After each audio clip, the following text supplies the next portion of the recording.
This is Audible. Hancock the Superb, The Life and Career of General Winfield Scott Hancock. Written by Charles River Editors. Narrated by Scott Clem. Introduction. General Hancock is one of the handsomest men in the United States Army. He is tall in stature, robust in figure, with movements of easy dignity. In action, dignity gives way to activity. His features become animated. His voice loud, his eyes are on fire, his blood kindles, and his bearing is that of a man carried away by passion, the character of his bravery. Regis de Trobriand. Despite the fact that the Civil War began over 150 years ago, it remains one of the most widely discussed topics in America today, with Americans arguing over its causes, reenacting its famous battles, and debating which general was better than others. Americans continue to be fascinated by the Civil War icons who made the difference between victory and defeat in the war's great battles. Winfield Scott Hancock was an intimidating figure who impressed friends, foes, and fellow generals alike. Known as Hancock the Superb after McClellan described his performance as such during the Battle of Williamsburg in the Peninsula Campaign of 1862, Hancock eventually rose to become the Army of the Potomac's greatest corps commander. Though his reputation and legacy gradually faded over time, Hancock was one of the North's foremost war heroes by the end of the war, and he nearly became president in 1880 when he was just barely defeated by a less decorated Civil War veteran, James Garfield. Nobody in the Army of the Potomac was in the thick of its biggest battles as often as Hancock and the men he commanded. Hancock superbly led his brigade during the Peninsula Campaign, temporarily commanded a division at Antietam in the center of the lines at Sunken Lake, and his division was the last to withdraw across the river during the Battle of Chancellorsville. After the Battle of Chancellorsville, he fortuitously became the new two-corps commander in the Army of the Potomac, just in time to deliver his greatest performance of all. At Gettysburg, Hancock was the commanding general in the field on day one, as Meade and the rest of the Union Army arrived later that night. On day two, Hancock's men assisted Sickles' III Corps when Sickles disobeyed orders and moved it forward, creating a gap in the Union lines. And on day three, Hancock's greatest day of the war, he was seriously injured and nearly bled to death while leading his men in their decisive repulse of Pickett's charge. Hancock's injury was excruciatingly painful, but he was back in command for the 1864 Overland Campaign, where his men played crucial roles in the Battle of the Wilderness, the Battle of Spotsylvania Courthouse, and the Battle of Cold Harbor. By the end of the Civil War, Hancock was one of the highest regarded generals in the North. Like Confederate Corps Commander James Longstreet, Hancock's reputation was attacked after the war because of politics. His Northern brethren were critical of his opposition to the execution of Mary Surratt for the Lincoln assassination. They were enraged when he was leaning on the Southern military district he governed during Reconstruction, and the final straw came when he ran as a Democrat in 1880. It would take nearly another century before Hancock's reputation and legacy were revived by Michael Sherrard's Killer Angels, a historical fiction about the Battle of Gettysburg that examined the friendship between Hancock and Confederate General Lewis Armistead, who was mortally wounded by Hancock's men during Pickett's charge. By the time Ken Burns' Civil War documentary had renewed interest in Gettysburg and the Civil War, Hancock was as popular as ever. Hancock the Superb, The Life and Career of General Winfield Scott Hancock, chronicles the life and career of one of the Union's most indispensable generals, humanizing the courageous and fiery man who was respected and admired by his men and his superiors alike. In this audiobook, you will learn about Winfield Scott Hancock like you never have before, in no time at all. Chapter 1. Early Years, 1824 to 1840. The Hancock-Hawksworth Family Tree. Winfield Scott Hancock and his identical twin brother Hilary Baker Hancock were born on February 14, 1824 in Montgomery Square, Pennsylvania, a village just northwest of Philadelphia in present-day Montgomery Township, to Benjamin Franklin Hancock and Elizabeth Hawksworth Hancock. A third son, John, was born around 1830. The Hancock and Hawksworth families, of English, Scottish, and Welsh descent, had lived in Montgomery County for several generations, where at the time of Winfield's birth, Benjamin was a country school teacher, though both the Hancocks and Hawksworths were generations of farmers. Winfield's grandfather, Richard, was a mariner who fought and was captured during the American Revolutionary War, spending the duration of the war in Great Britain's notorious Dartmoor prison. During the War of 1812, Richard organized one of the companies that garrisoned at Camp DuPont, Pennsylvania. Both Elizabeth's grandfather and father fought in the American Revolutionary War. Her grandfather was killed in battle while serving as a captain under General George Washington.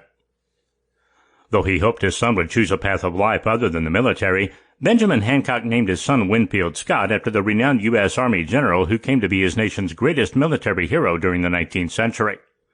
Winfield Scott was best known for his role in the War of 1812, but over the course of his 47-year military career, he also commanded forces in the Mexican-American War, including commanding young Winfield Scott Hancock, the Black Hawk War, and the Second Seminole War. On the strength of his reputation, Winfield Scott was General-in-Chief for the Union during 1861. Life in Norristown.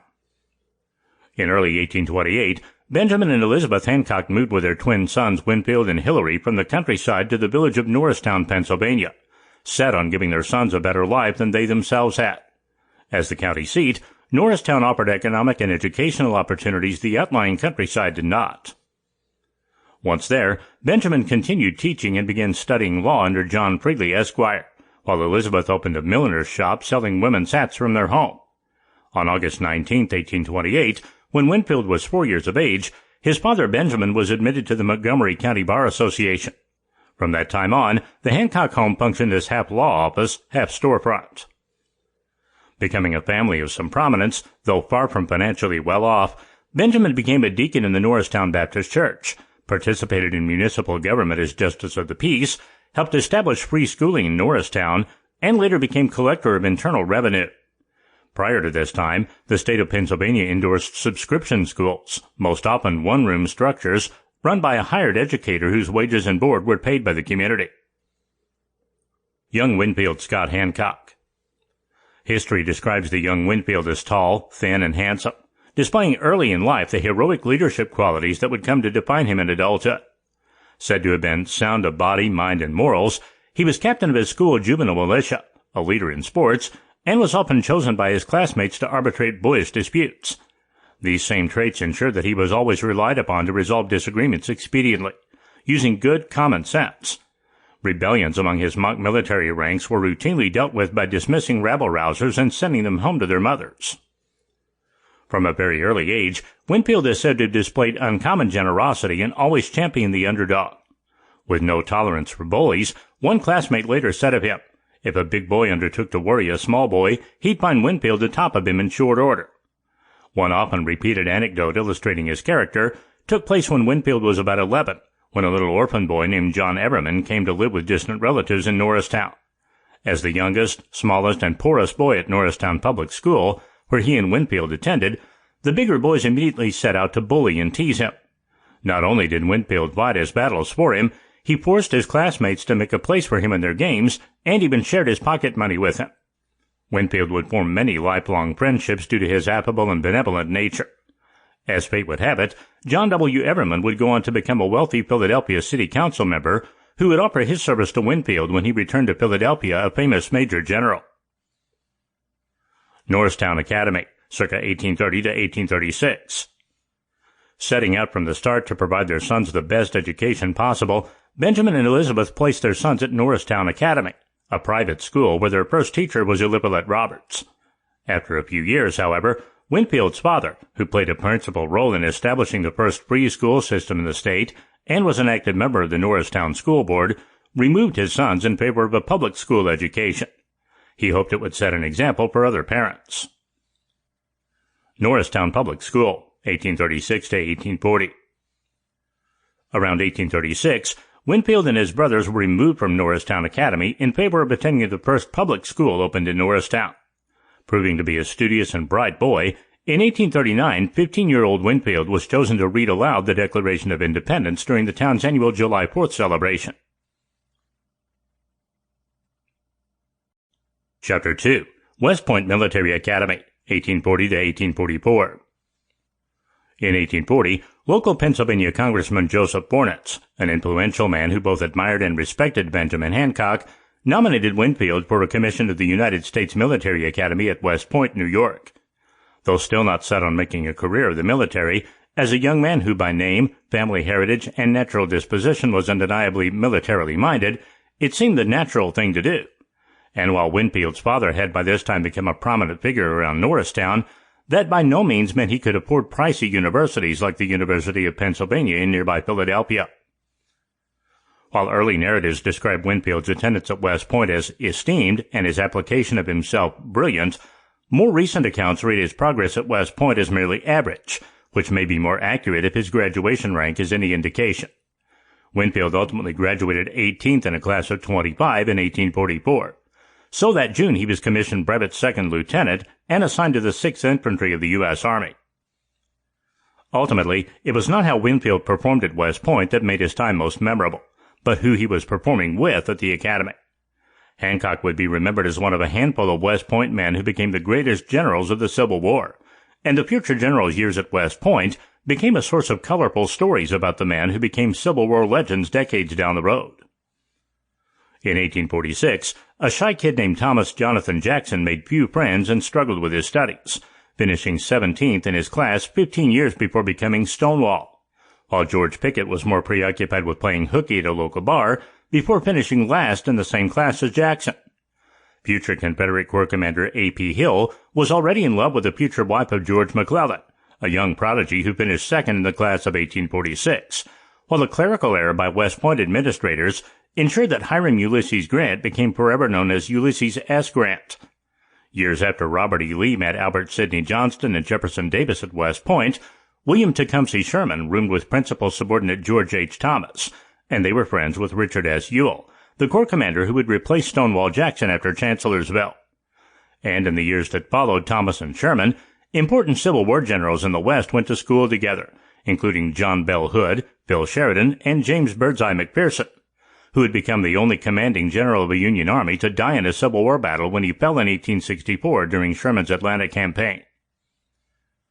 During his 4 years, Winfield himself was on campus at one time or another with George B. McClellan, Ulysses S. Grant, Thomas Stonewall Jackson, William Baldy Smith, and James Longstreet. Chapter 3.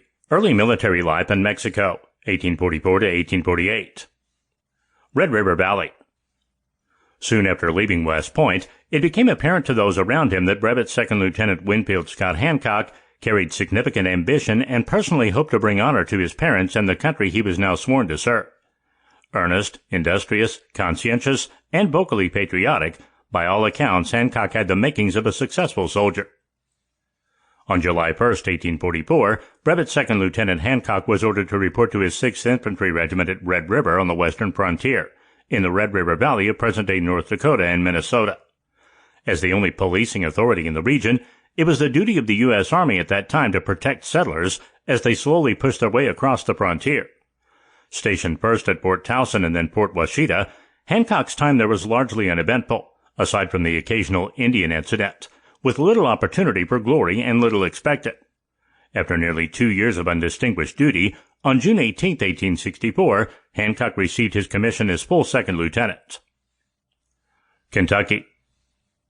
When war broke out with Mexico in 1846, Second Lieutenant Hancock hoped he'd be sent to the front, but made no formal request to join the action.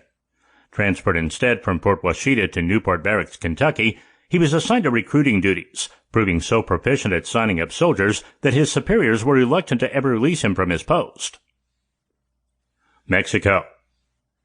In July 1847, Hancock was finally sent to join the 6th Infantry in Puebla, Mexico, where his unit became part of the Army under the command of Winfield's namesake, General Winfield Scott. After advancing inland from Puebla virtually unopposed, General Scott's army attacked Mexico City from the south. In August of that year, Second Lieutenant Hancock encountered warfare for the first time, displaying exceptional bravery at the battles of Contreras and Churubusco on August 20, 1847, after which he was appointed a brevet first lieutenant.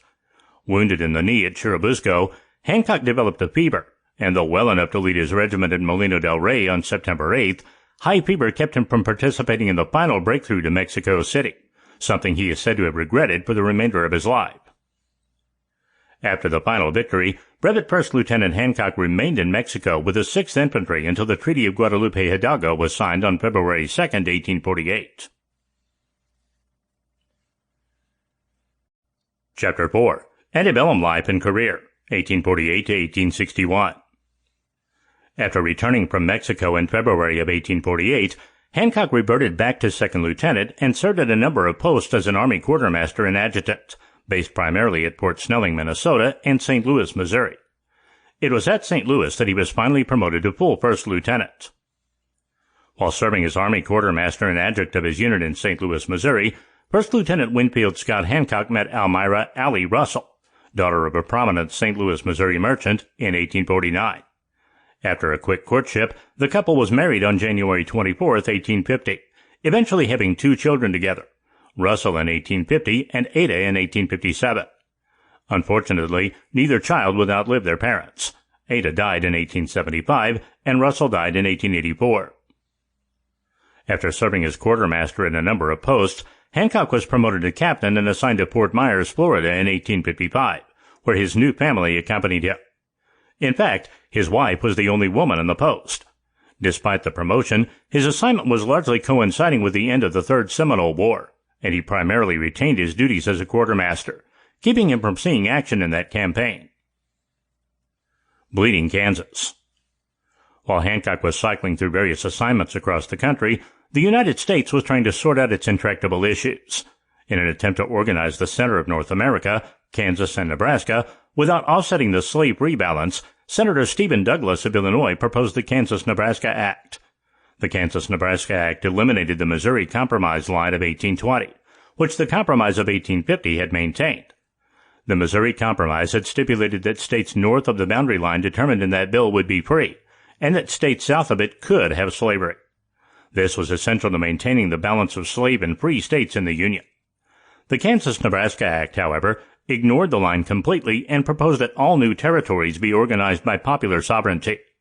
Settlers could vote whether they wanted their state to be slave or free.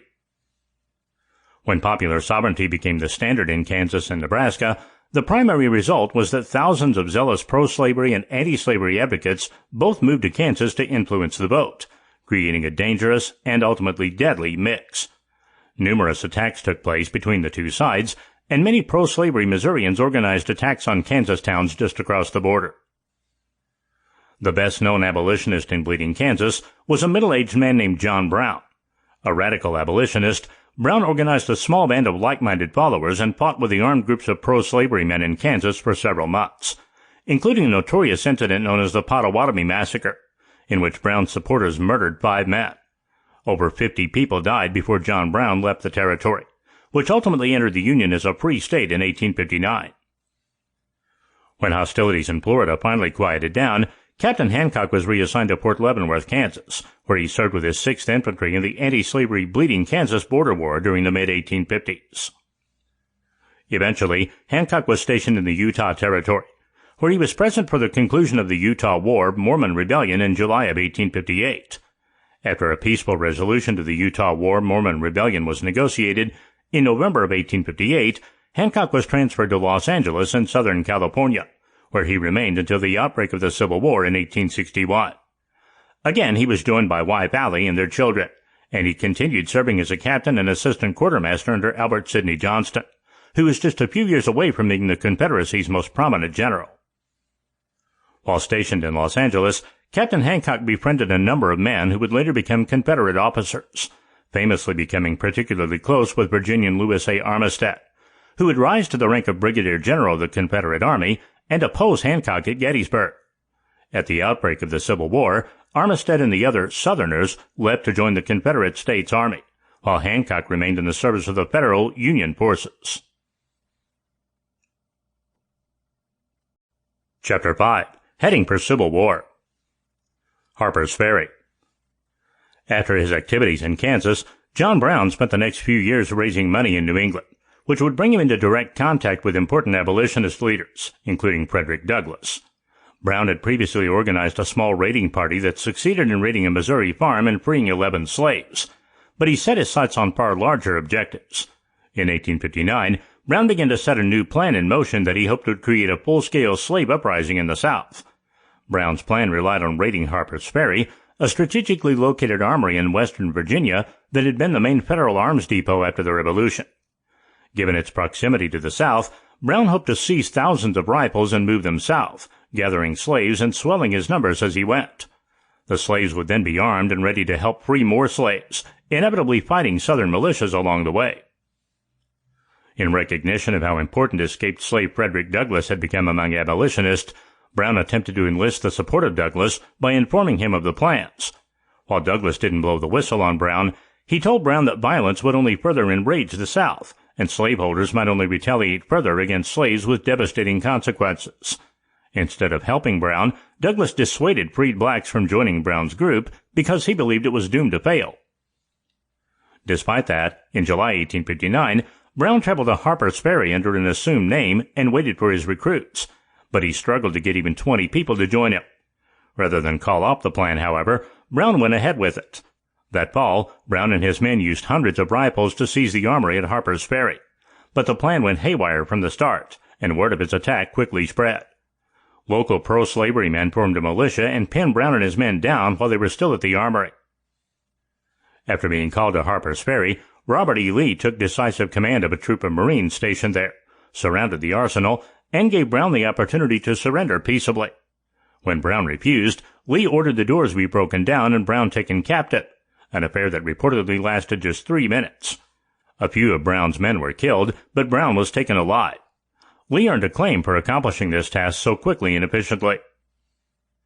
Young J.E.B. Stuart played an active role in opposing the raid at Harper's Ferry. In October of 1859, while conducting business in Washington, D.C., Stuart volunteered to carry secret instructions to Lieutenant Colonel Robert E. Lee and then accompany him and a squad of U.S. military militia to Harper's Ferry, where Brown had staged a raid on the armory. While delivering Lee's written ultimatum to the leader of the raid, who was going by the pseudonym Isaac Smith, Stuart remembered Old Osawatomie Brown from the events at Bleeding, Kansas, and ultimately assisted in his arrest. The fallout from John Brown's raid on Harper's Ferry was intense.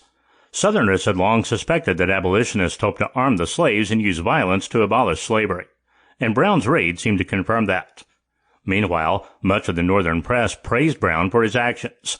In the South, conspiracy theories ran wild about who had supported the raid, and many believed prominent abolitionist Republicans had been behind the raid as well.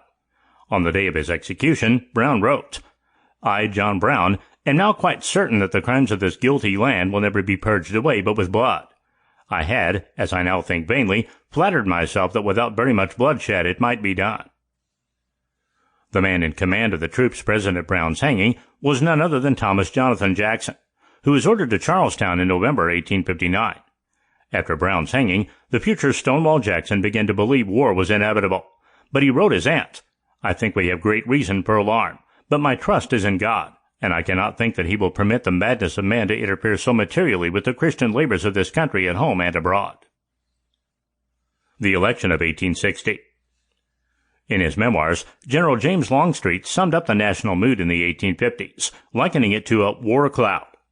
Officers of the northern and southern states were anxious to see the portending storm pass by or disperse, and on many occasions we, too, were assured, by those who claimed to look into the future, that the statesman would yet show himself equal to the occasion and restore confidence among the people.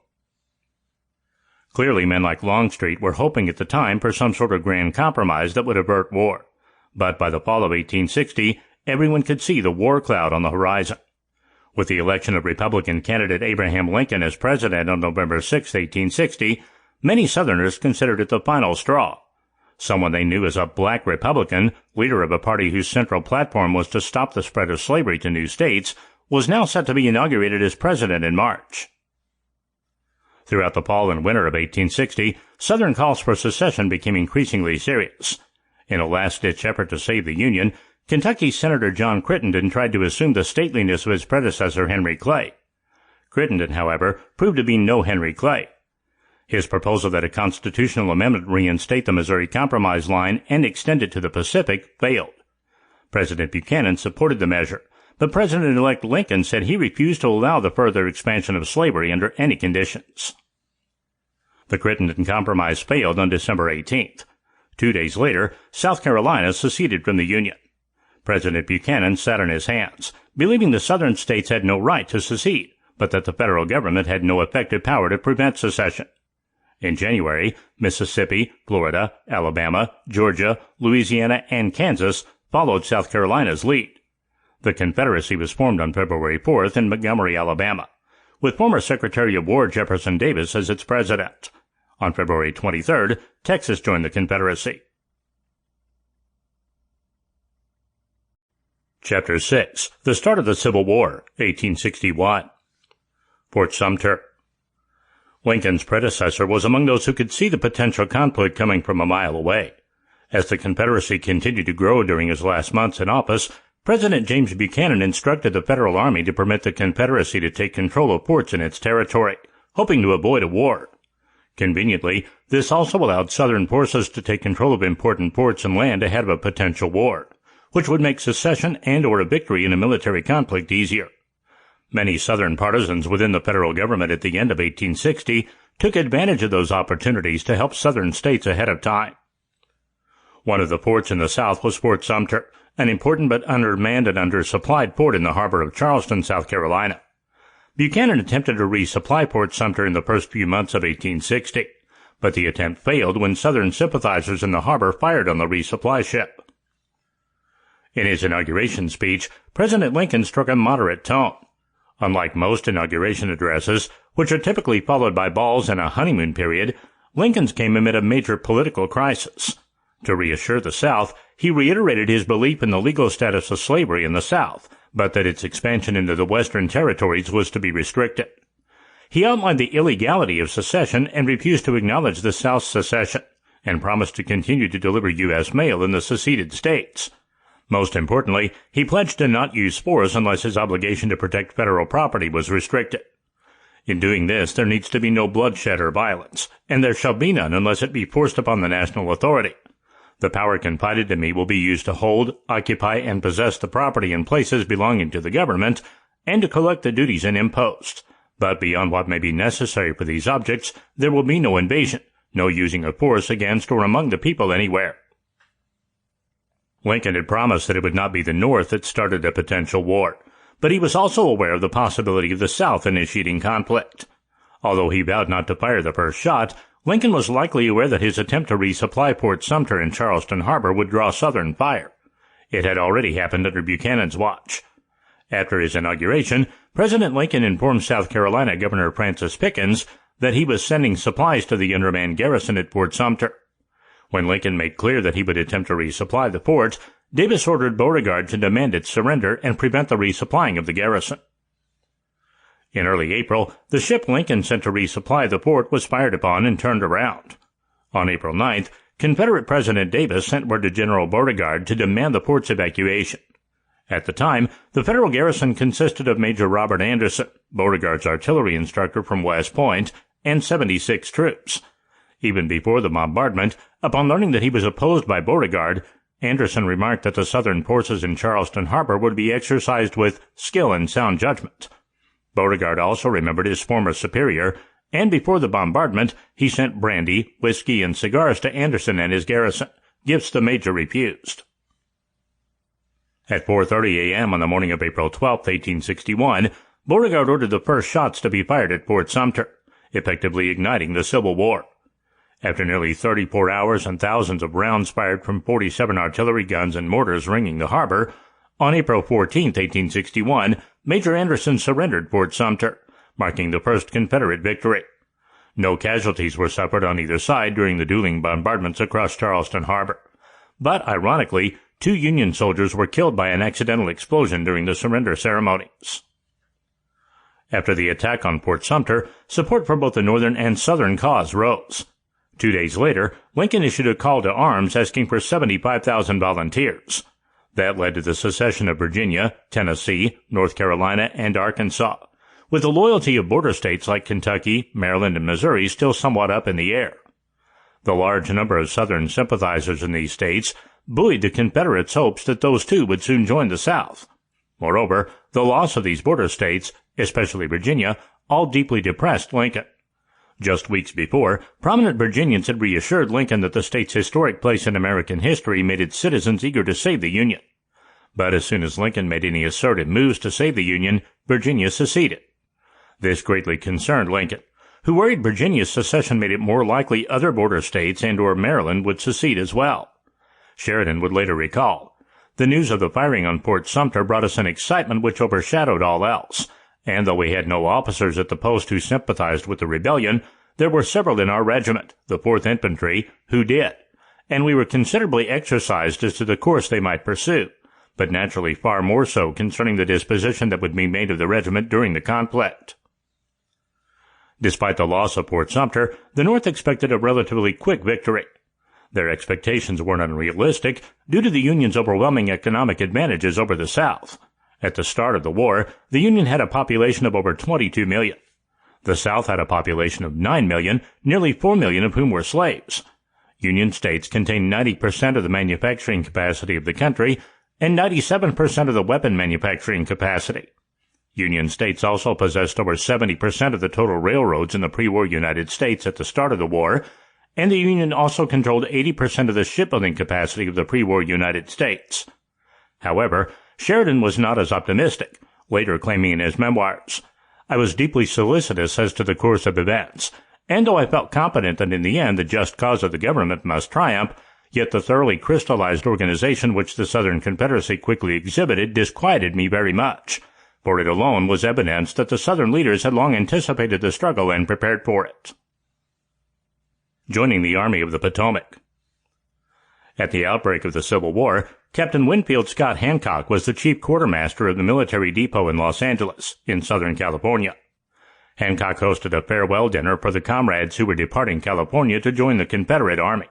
But he was an ardent Union man, and he went about helping secure Los Angeles from the Californians who favored and planned to support the South.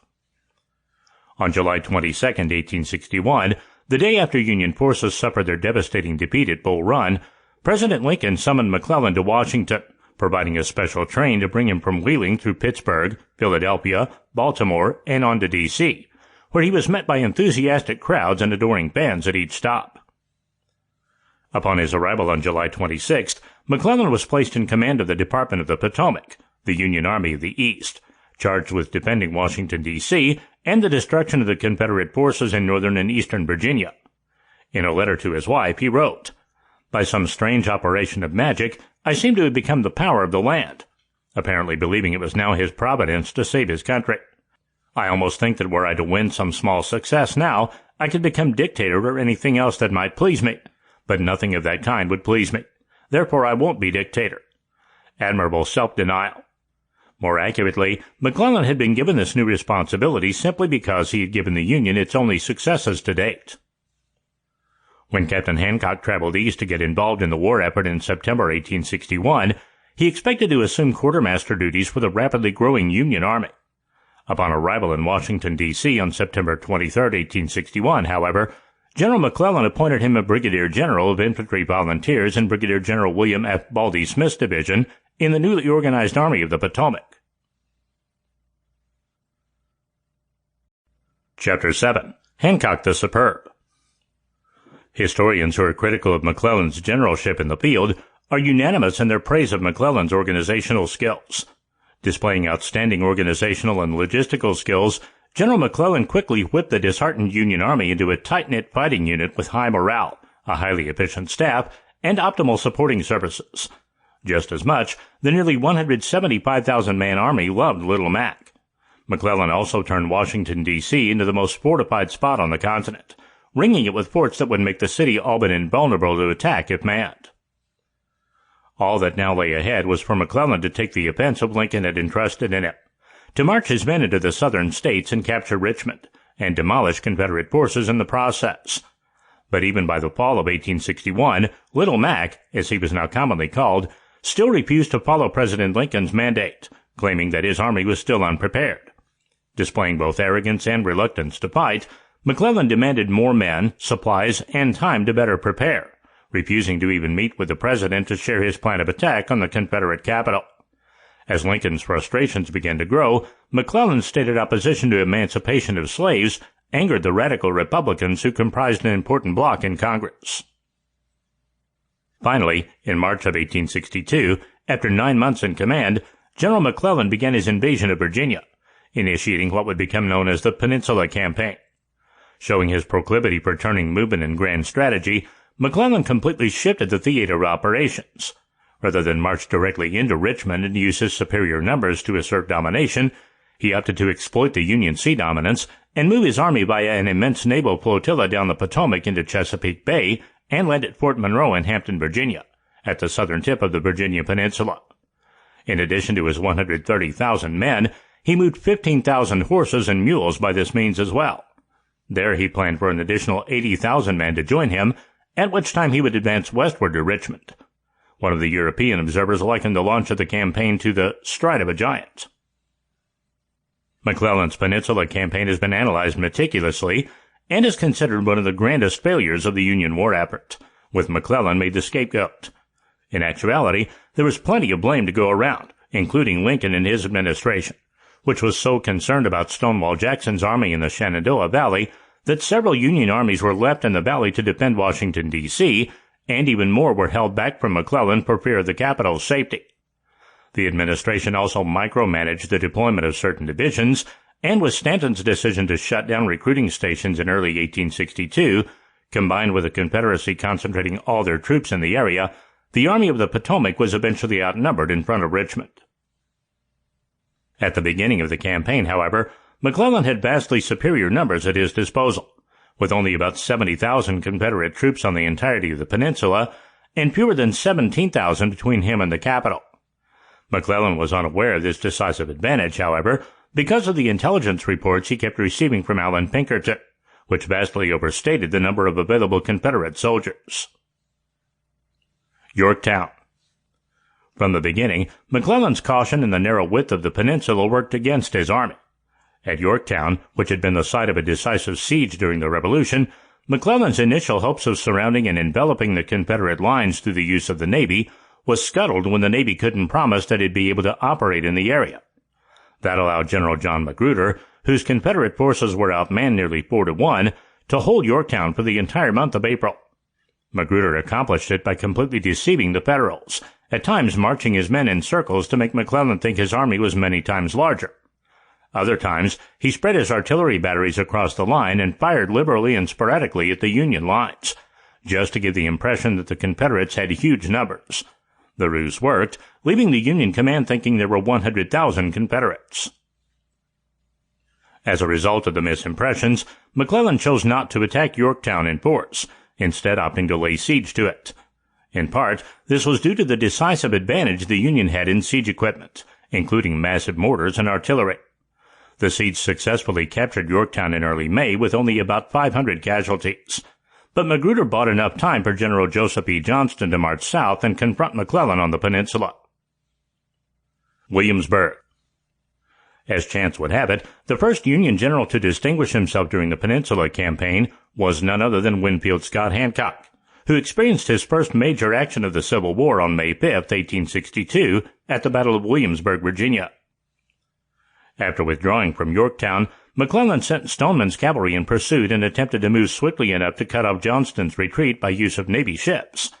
At the Battle of Williamsburg, which the Confederates fought as a delaying action to retreat, Hancock led his brigade in a successful flanking attack against General Longstreet's Confederates and quickly occupied 2 abandoned Confederate strongholds.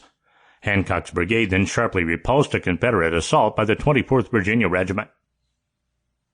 At this point, Hancock had been ordered by General Edwin Bull Sumner to pull back his men to Cub Creek, but he instead decided to hold his ground, and his men repulsed an assault by the 5th North Carolina Regiment in short order. As Confederate General D.H. Hill scrambled to stop that regiment's assault, Hancock's men counterattacked and drove them off the field, inflicting nearly 1,000 casualties on the 2 regiments that had attacked his brigade and losing just 100. The Battle of Williamsburg was ultimately inconclusive, with the Confederates suffering 1,600 casualties and the Army of the Potomac suffering 2,200. But McClellan labeled it a brilliant victory over superior forces. While that was inaccurate, the press accounts of Hancock's performance fairly earned him national renown, and McClellan telegraphed Washington to report, "Hancock was superb today." Hancock had just forever won the nickname Hancock the Superb. Chapter 8. Fair Oaks and the 7 Days' Battles. After Williamsburg, the Union Army still had a nearly 2-to-1 advantage in manpower, so Johnston continued to gradually pull his troops back to a line of defense near Richmond as McClellan advanced. In conjunction, the U.S. Navy began moving its operations further up the James River until it could get within 7 miles of the Confederate capital before being opposed by a Southern fort. McClellan continued to attempt to turn Johnston's flank until the two armies were facing each other along the Chickahominy River. McClellan's Army of the Potomac got close enough to Richmond that they could see the city's church steeples. By the end of May, Stonewall Jackson had startlingly defeated 3 separate Northern armies in the valley, inducing Lincoln to hold back the One Corps from McClellan.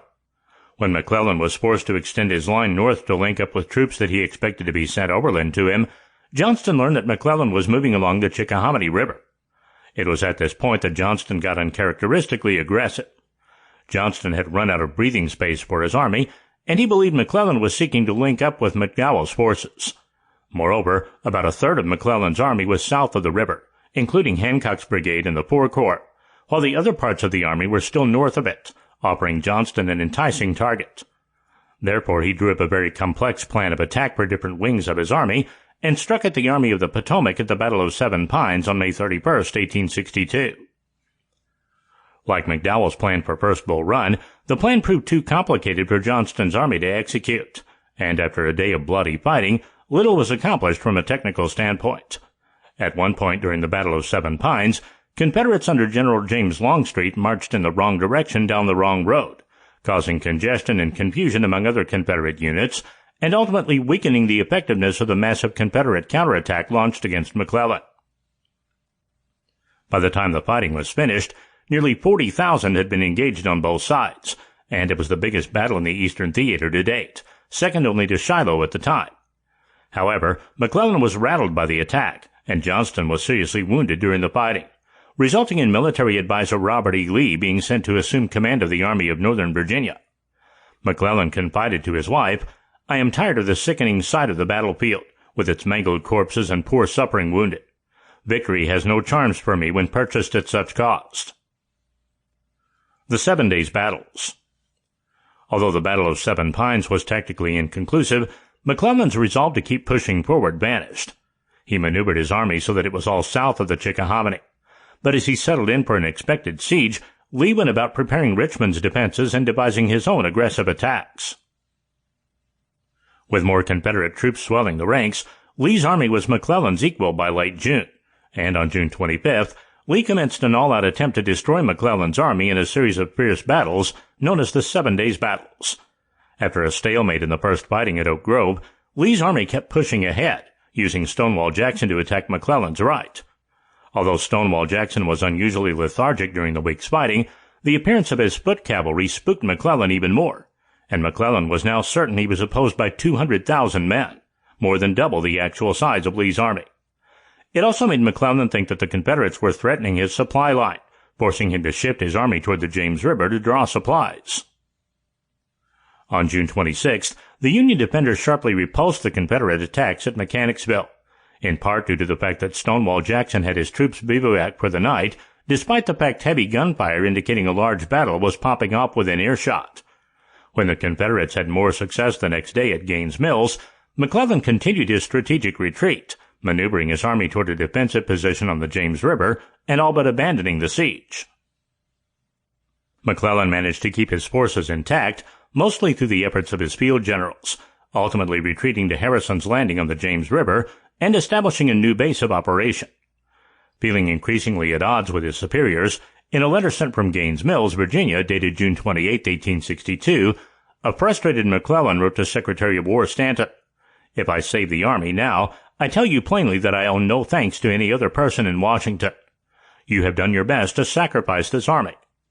McClellan's argument, however, flies in the face of common knowledge that he had become so obsessed with having sufficient supplies that he'd actually moved to Gaines Mill to accommodate the massive amount of provisions he'd accumulated.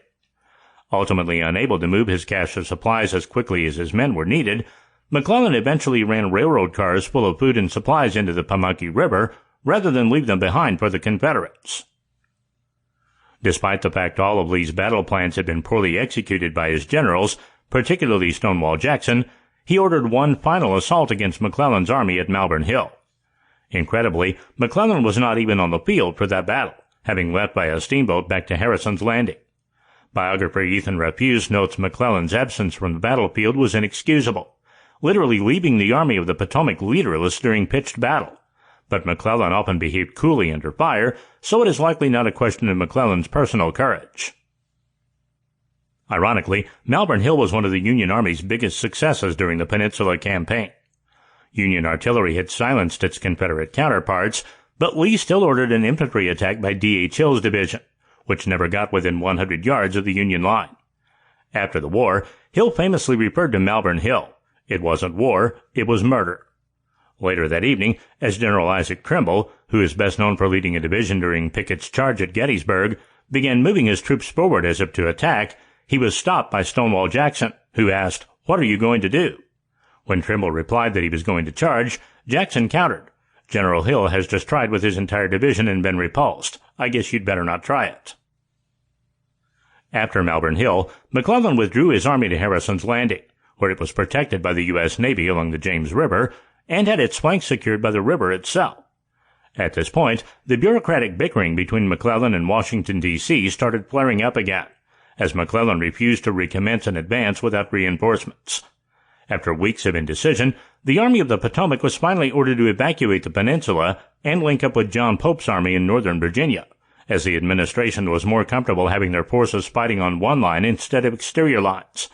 Upon his arrival in Washington, McClellan told reporters that his failure to defeat Lee in Virginia was due to Lincoln not sending sufficient reinforcements. Chapter 9. Second Bull Run. Even before McClellan had completely withdrawn his troops, Lee sent Jackson northward to intercept the new army Abraham Lincoln had placed under Major General John Pope, formed out of the scattered troops in the Virginia area. Pope had found success in the Western theater, and he was uncommonly brash, instructing the previously defeated men now under his command that his soldiers in the West were accustomed to seeing the backs of the enemy. Pope's arrogance turned off his own men, and it also caught the notice of Lee. Once certain McClellan was in full retreat, Lee joined Jackson, planning to strike Pope before McClellan's troops could arrive as reinforcements. In August 1862, Stuart completed yet another ride around the Union Army, though this one was not as historic or memorable. On August 21st, while conducting a series of highly effective raids against Union forces, Stuart was nearly captured and did lose his signature peacock-plumed hat and cloak. But the following day he managed to overrun Union Commander Major General John Pope's headquarters during a raid on Catlet Station, Virginia, not only capturing Pope's full uniform, but several staff officers and secret orders that provided Lee invaluable intelligence concerning troop reinforcements for Pope's army. In late August 1862, in a daring and unorthodox move, Lee divided his forces and sent Jackson northward to flank them, ultimately bringing Jackson directly behind Pope's army and supply base. This forced Pope to fall back to Manassas and protect his flank and maintain his lines of communication. Recognizing Lee's genius for military strategy, General Jackson quickly became Lee's most trusted commander, and he would later say that he so trusted Lee's military instincts that he would even follow him into battle blindfolded. When Pope's army fell back to Manassas to confront Jackson, his wing of Lee's army dug in along a railroad trench and took a defensive stance. The Second Battle of Manassas, or Bull Run, was fought August 28th through 30th, beginning with the Union Army throwing itself at Jackson the first 2 days. But the concentration on Stonewall's men opened up on the Union Army's left flank for Longstreet's wing, which marched 30 miles in 24 hours to reach the battlefield by the late afternoon of August 29th. When Longstreet's men finally arrived around noon on August 29th, Lee informed Longstreet of his plan to attack the Union flank, which was at that time concentrating its efforts on General Jackson. Longstreet initially rejected Lee's suggestion to attack, recommending instead that a reconnaissance be conducted to survey the field. And although Longstreet's artillery was ultimately a major factor in helping Jackson resist the Union attack on August 29th, his performance that day was described by some Lost Cause advocates as slow, and they considered his disobedience of General Lee insubordination. Lee's most famous biographer, Douglas Southall Freeman, later wrote, "The seeds of much of the disaster on July 2, 1863 at the Battle of Gettysburg were sown in that instant, when Lee yielded to Longstreet and Longstreet discovered that he would." Nevertheless, the Second Battle of Bull Run, or Manassas, is considered one of Longstreet's most successful. While Jackson's men defended themselves the first 2 days, Lee used Longstreet's wing on August 30th to deliver a devastating flank attack before reinforcements from the retreating Army of the Potomac could reach the field. With over 25,000 men, Longstreet's attack lasted several hours, while he and Lee were in the thick of things directing brigades and artillery batteries while coming under fire themselves. Eventually, Longstreet's attack swept Pope's army off the field. Fought on the same ground as the First Battle of Manassas nearly a year earlier, the result was the same, a decisive Confederate victory that sent Union soldiers scrambling back to the safety of Washington.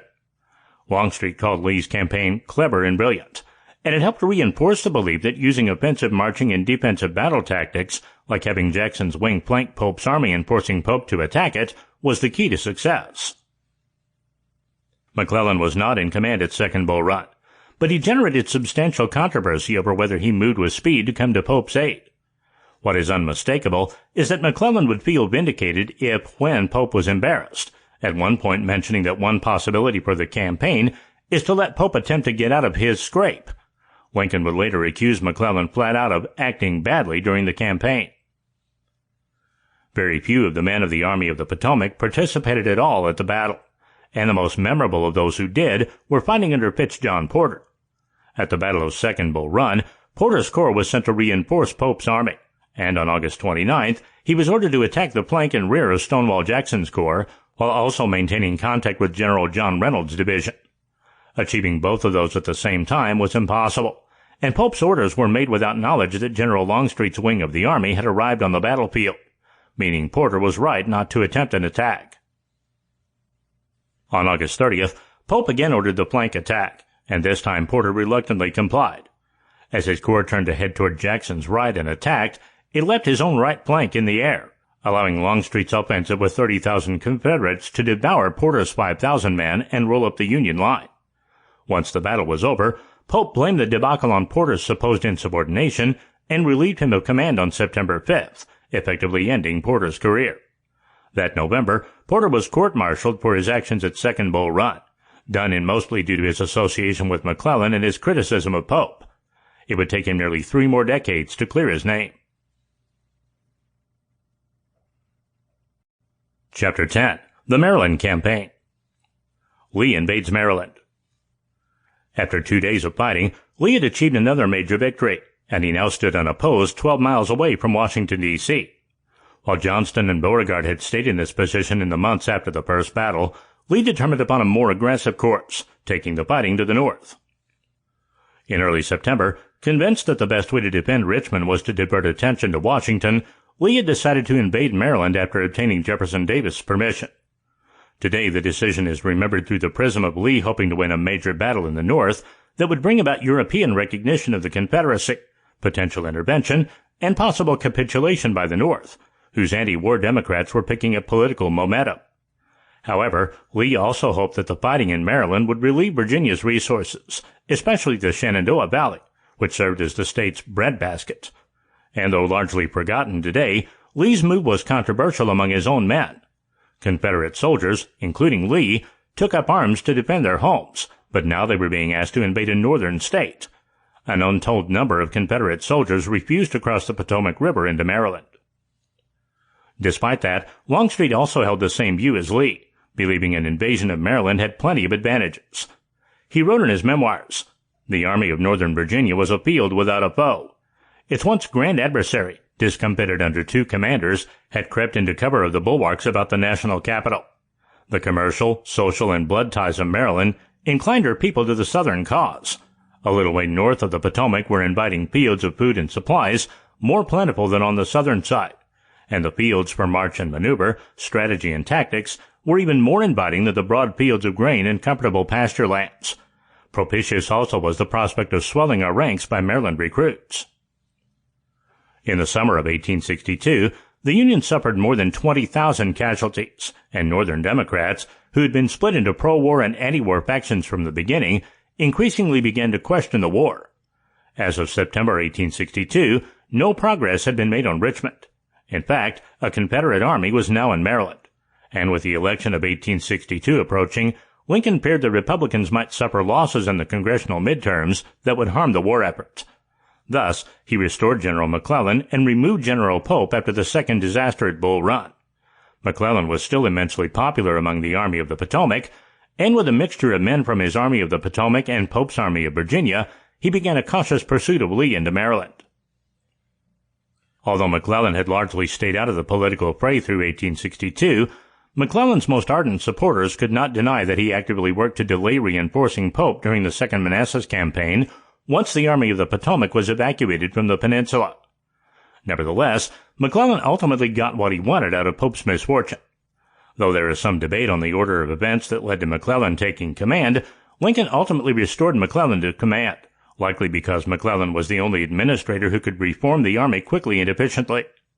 McClellan didn't have much time to reorganize the mob, with Lee's army crossing the Potomac in early September. The Lost Order. Naturally, McClellan's ascension to command of the armies around Washington outraged the Republican segment of the administration, making it even more ironic that McClellan's campaign into Maryland during the next few weeks would bring about the release of the Emancipation Proclamation. Once again, McClellan correctly predicted Lee's movements, and now realized that Lee was not the timid, indecisive general McClellan initially thought. Though it was clear Lee had crossed the Potomac, the Army of Northern Virginia decided to use ridges and cavalry to screen their movements. McClellan believed the most realistic goal was to drive the Confederates out of Maryland. The Army of the Potomac understandably moved conservatively into Maryland during the early portion of the campaign, while still dealing with logistics. Meanwhile, a Pleasanton report reaching McClellan estimated the rebel force at 100,000, and other reports couldn't ascertain the nature of that army's movements or motives. McClellan told the administration on September 10th that the estimates of the rebel force put it somewhere between 80 to 150,000, which would obviously have a huge effect on the campaign. Historians believe that Lee's entire Army of Northern Virginia had perhaps 50,000 men at most, and possibly closer to 30,000 during the Maryland campaign. However, Lee sized up George McClellan, figuring he was a cautious general, and decided once again to divide his forces throughout Maryland. In early September, he ordered Jackson to capture Harper's Ferry while he and Longstreet maneuvered his troops toward Frederick. With McClellan now assuming command of the Northern forces, Lee expected to have plenty of time to assemble his troops and bring his battle plan to fruition. However, the North was about to have one of the greatest strokes of luck during the Civil War. For reasons that are still unclear, Union troops in camp at Frederick came across a copy of Special Order 191, wrapped up among 3 cigars. The order contained Lee's entire marching plans for Maryland, making it clear that the Army of Northern Virginia had been divided into multiple parts, which, if faced by overpowering strength, could be entirely defeated and bagged. The Lost Order quickly made its way to General McClellan, who took several hours to debate whether or not it was intentional misinformation or actually real. McClellan is usually faulted for not acting quickly enough on these orders, but much of the instructions are vague and seemingly contradicted recent rebel movements. Of course, there was also a concern that the orders could be false. Regardless, by noon of that day, McClellan was confident of success and told Lincoln that he would send trophies. Once he decided it was accurate, McClellan is said to have famously boasted, "Here is a paper with which if I cannot whip Bobby Lee, I will be willing to go home." Ironically, the orders may have reinforced McClellan's belief that Lee's army had a significant advantage in manpower through its vague wording of commands. The North's luck was helped by Stuart, who had no clue orders had been lost and was busy handling public relations instead of reconnaissance. Now officially designated the Eyes of the Army in September of 1862, Stuart committed what many military historians deem his first tactical error when, for a 5-day period at the beginning of the Maryland campaign, he rested his men and entertained local civilians at a gala ball at Urbana, Maryland, rather than keep the Union enemy under surveillance. With no incoming intelligence, Lee was unaware of McClellan's location and the speed at which his forces approached.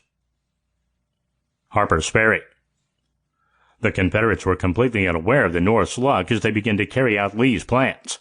To Jackson's advantage, Colonel Dixon S. Miles, Union commander at Harper's Ferry, had insisted on keeping most of his troops near the town instead of taking up commanding positions on the most important position, Maryland Heights. On September 12th, Confederate forces engaged the Union's marginal defenses on the Heights, but only a brief skirmish ensued. Then, on September 13th, 2 Confederate brigades arrived and easily drove the Union troops from the Heights, but the critical positions to the west and south of town remained heavily defended. By September 14th, Jackson had methodically positioned his artillery around Harper's Ferry, and ordered Major General A.P. Hill to move down the west bank of the Shenandoah River in preparation for a flank attack on the Union left the next morning. By the following morning, Jackson had positioned nearly 50 guns on Maryland Heights and at the base of Loudon Heights. Then he began a fierce artillery barrage from all sides, followed by a full-out infantry assault. Realizing the hopelessness of the situation, Colonel Miles raised the white flag of surrender. The Battle of Antietam. Eventually, the Confederates figured out where McClellan was, and to Lee's great surprise, McClellan's army began moving at an uncharacteristically quick pace, pushing in on his Confederate forces at several mountain passes at South Mountain, including at Turner's Gap and Crampton's Gap. While Jackson's wing was forcing the Harper's Ferry garrison to surrender, Lee regathered his other scattered units around Sharpsburg near Antietam Creek. McClellan's army, which may have outnumbered Lee's forces by about 50,000 men, confronted the Confederates around the night of September 16th. Longstreet described the scene before the battle commenced. The blue uniforms of the Federals appeared among the trees that crowned the heights on the eastern bank of the Antietam. The number increased, and larger grew the field of blue until it seemed to stretch as far as the eye could see, and from the tops of the mountains down to the edge of the stream gathered the great army of McClellan. As fate would have it, the bloodiest day in the history of the United States took place on the 75th anniversary of the signing of the Constitution. On September 17, 1862, Lee's Army of Northern Virginia fought McClellan's Army of the Potomac outside Sharpsburg along Antietam Creek. That day, nearly 25,000 would become casualties, and Lee's army barely suffered fighting the much bigger Northern Army. The fighting that morning started with savage fighting on the Confederate left flank near Dunker Church, in a cornfield and forest. The Confederates barely held the field in the north sector, and might not have but for the injury of one Corps Commander Joe Hooker, which helped cause the Union's attack to fizzle. During the late morning and early afternoon, Hancock's men were engaged in the center of the line near a sunken road that would become forever known as Bloody Lane. Following the mortal wounding of Union Major General Israel B. Richardson at about 1 o'clock p.m., as the fighting flared across Bloody Lane, Brigadier General Hancock was ordered to assume temporary command of the 1st Division of the two corps. Making a grand and dramatic entrance onto the battlefield, Hancock galloped between his troops and the enemy along Bloody Lane, obviously prepared for battle. Knowing how aggressive their general was, Hancock's men braced themselves to mount a counterattack against the exhausted Confederates.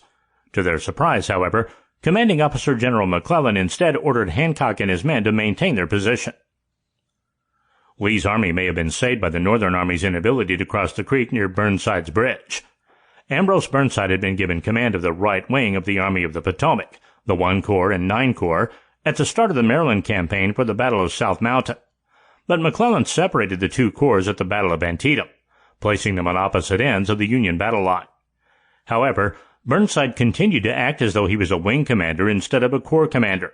So instead of ordering the 9 Corps, he funneled orders through General Jacob D. Cox. This poor organization contributed to the Corps' hours-long delay in attacking and crossing what is now called Burnside's Bridge on the right flank of the Confederate line.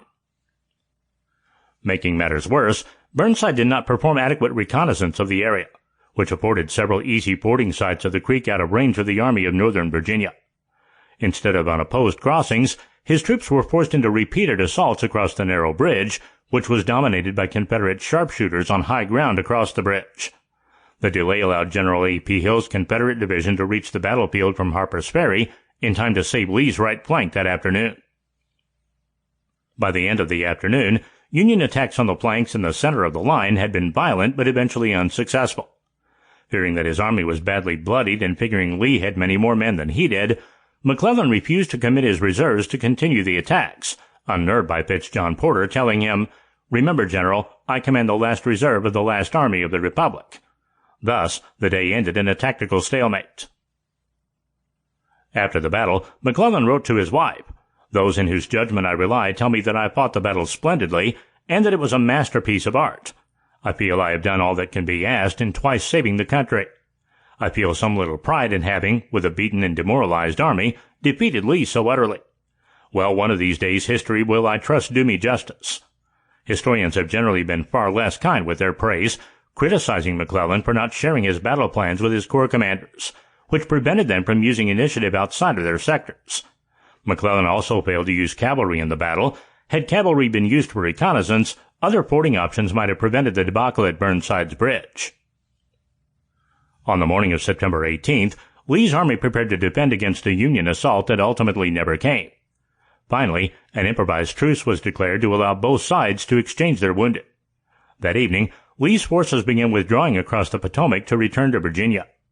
Though McClellan did try to strike at Lee, most notably at Shepherdstown, Lee's rear guard was formidable enough that officers throughout the Army of the Potomac concurred with McClellan's actions. Lee's army then moved toward the Shenandoah Valley, while the Army of the Potomac hovered around Sharpsburg. Nevertheless, Antietam is now widely considered a turning point in the war. Although the battle was tactically a draw, it resulted in forcing Lee's army out of Maryland and back into Virginia, making it a strategic victory for the North and an opportune time for President Abraham Lincoln to issue the Emancipation Proclamation. Chapter 11. The Fredericksburg Campaign. Despite heavily outnumbering the Southern Army and badly damaging it during the Battle of Antietam, McClellan decided not to pursue Lee across the Potomac, citing shortages of equipment and the fear of overextending his forces. General-in-Chief Henry W. Halleck wrote in his official report, "The long inactivity of so large an army in the face of a defeated foe, and during the most favorable season for rapid movements and a vigorous campaign, was a matter of great disappointment and regret." Lincoln had also had enough of McClellan's constant excuses for not taking forward action, and he relieved McClellan of his command of the Army of the Potomac on November 7th, effectively ending the general's military career. In place of McClellan, Lincoln appointed Burnside, who had just failed at Antietam. Burnside didn't believe he was competent to command the entire army, a very honest and accurate judgment. However, Burnside also didn't want the command to fall upon Joe Hooker, who had been injured while aggressively fighting with his 1 Corps at Antietam in the morning. Thus, he accepted. Burnside wasn't the only one receiving a promotion during the Fredericksburg Campaign. On November 29, 1862, Hancock was promoted to Major General of Volunteers and was elevated to command of a division. Under pressure from Lincoln to be aggressive, Burnside laid out a difficult plan to cross the Rappahannock and attack the Confederates near Fredericksburg. The plan was doomed from the very beginning. On December 12th, Burnside's army struggled to cross the river under fire from Confederate sharpshooters in the town. In the first fighting on December 13th, the Army of the Potomac could not dislodge Stonewall Jackson's men on the right flank, but the battle is mostly remembered, however, for the piecemeal attacks the Union Army made on heavily fortified positions Longstreet's men took up on Mary's Heights. With the massacre at Antietam still fresh in his mind, partially caused by the Confederates having not constructed defensive works, Longstreet ordered trenches, abatis, obstacles formed by felled trees with sharpened branches, and field works to be constructed, which, to Longstreet's credit, set a precedent for all future defensive battles in the Eastern Theater. In addition to the artillery positions, 2,500 Confederates lined up 4 deep behind a quarter-mile-long 4-foot stone wall that would deter even the most foolhardy. Thus, when it was learned that General Burnside was planning a direct assault on the Heights, even the other Union generals couldn't believe it. Unfortunately for Hancock and his men, Hancock's division was one of the ones ordered to make the desperate attack in support of General French's division. Making matters worse, Hancock had to send his brigades in individually, instead of in one concerted attack as a division. Hancock first sent Zook's brigade, which was almost immediately repulsed as it followed on the heels of one of the brigades of French's division. Hancock then sent in the famed Irish Brigade, which by chance was attacking positions held by fellow Irishmen in the 24th Georgia Infantry. One Confederate who spotted the Irish Brigade's green regimental flags coming on yelled, "Oh God, what a pity! Here comes Meagher's fellows." Hancock's final brigade was led by Brigadier General John C. Caldwell. Like the others, that brigade marched in formation, got within firing range, fired, stopped to reload, and then continued the assault. In other words, they were sitting ducks. At one point during the carnage, when Lee saw yet another assault massing, he expressed concern to Longstreet, to which Longstreet replied, "General, if you put every man on the other side of the Potomac on that field to approach me over the same line, and give me plenty of ammunition, I will kill them all before they reach my line." As they threw themselves at Longstreet's heavily fortified position along the high ground, the Northern soldiers were mowed down again and again. General Longstreet compared the near continuous fall of soldiers on the battlefield to the steady dripping of rain from the eaves of a house. Still, Burnside sent wave after wave up the hill, with the Union injured, or those just cowering in the field, trying to stop the advancing men by grabbing at their legs and feet, begging them to turn back. In the end, a recorded 14 assaults were made on Mary's heights, all of which failed, with over 12,650 Union soldiers killed, wounded, or missing during the battle. Hancock himself suffered a wound in the abdomen. Despite all their efforts, not one Union soldier got within 100 feet of the wall at Mary's Heights before being shot or forced to withdraw. As men lay dying on the field that night, the Northern Lights made a rare appearance. Southern soldiers took it as a divine omen and wrote about it frequently in their diaries. The Union soldiers saw less divine inspiration in the Northern Lights and mentioned it less in their own. The Battle of Fredericksburg also spawned one of Lee's most memorable quotes. During the battle, Lee turned to Longstreet and commented, "It is well that war is so terrible, otherwise we would grow too fond of it." Though Fredericksburg was clearly a Union disaster, Hancock was noted for his valor. In turn, Hancock noted the valor of his own men, writing in his official report after the battle. Colonel Zook's brigade was the first in order. As soon as it had formed line, it advanced to the attack with spirit, passing the point at which the preceding troops had arrived, and being joined as it passed by the brave regiments of the Kimball's brigade and some other regiments of French's division. It failed, however, to take the stone wall, behind which the enemy was posted, although our dead were left within 25 paces of it. These troops still held their line of battle in front of the enemy and within close musketry range. The Irish brigade next advanced to the assault. The same gallantry was displayed, but with the same results. Caldwell's brigade was next ordered into action, and although it behaved with the utmost valor, failed to carry the enemy's position. All the troops then formed one line of battle, extending from a point a little distance to the right of Hanover Street, in a line nearly parallel to the enemy, with the left thrown back, the extreme left extending about the front of two regiments to the left of the railroad culvert. This line was held during the entire day, and until it was relieved, some of the regiments not coming out the field until 10 o'clock the following morning. This line was held for hours after the troops had exhausted their ammunition, and after the ammunition of the killed and wounded within reach had been expended.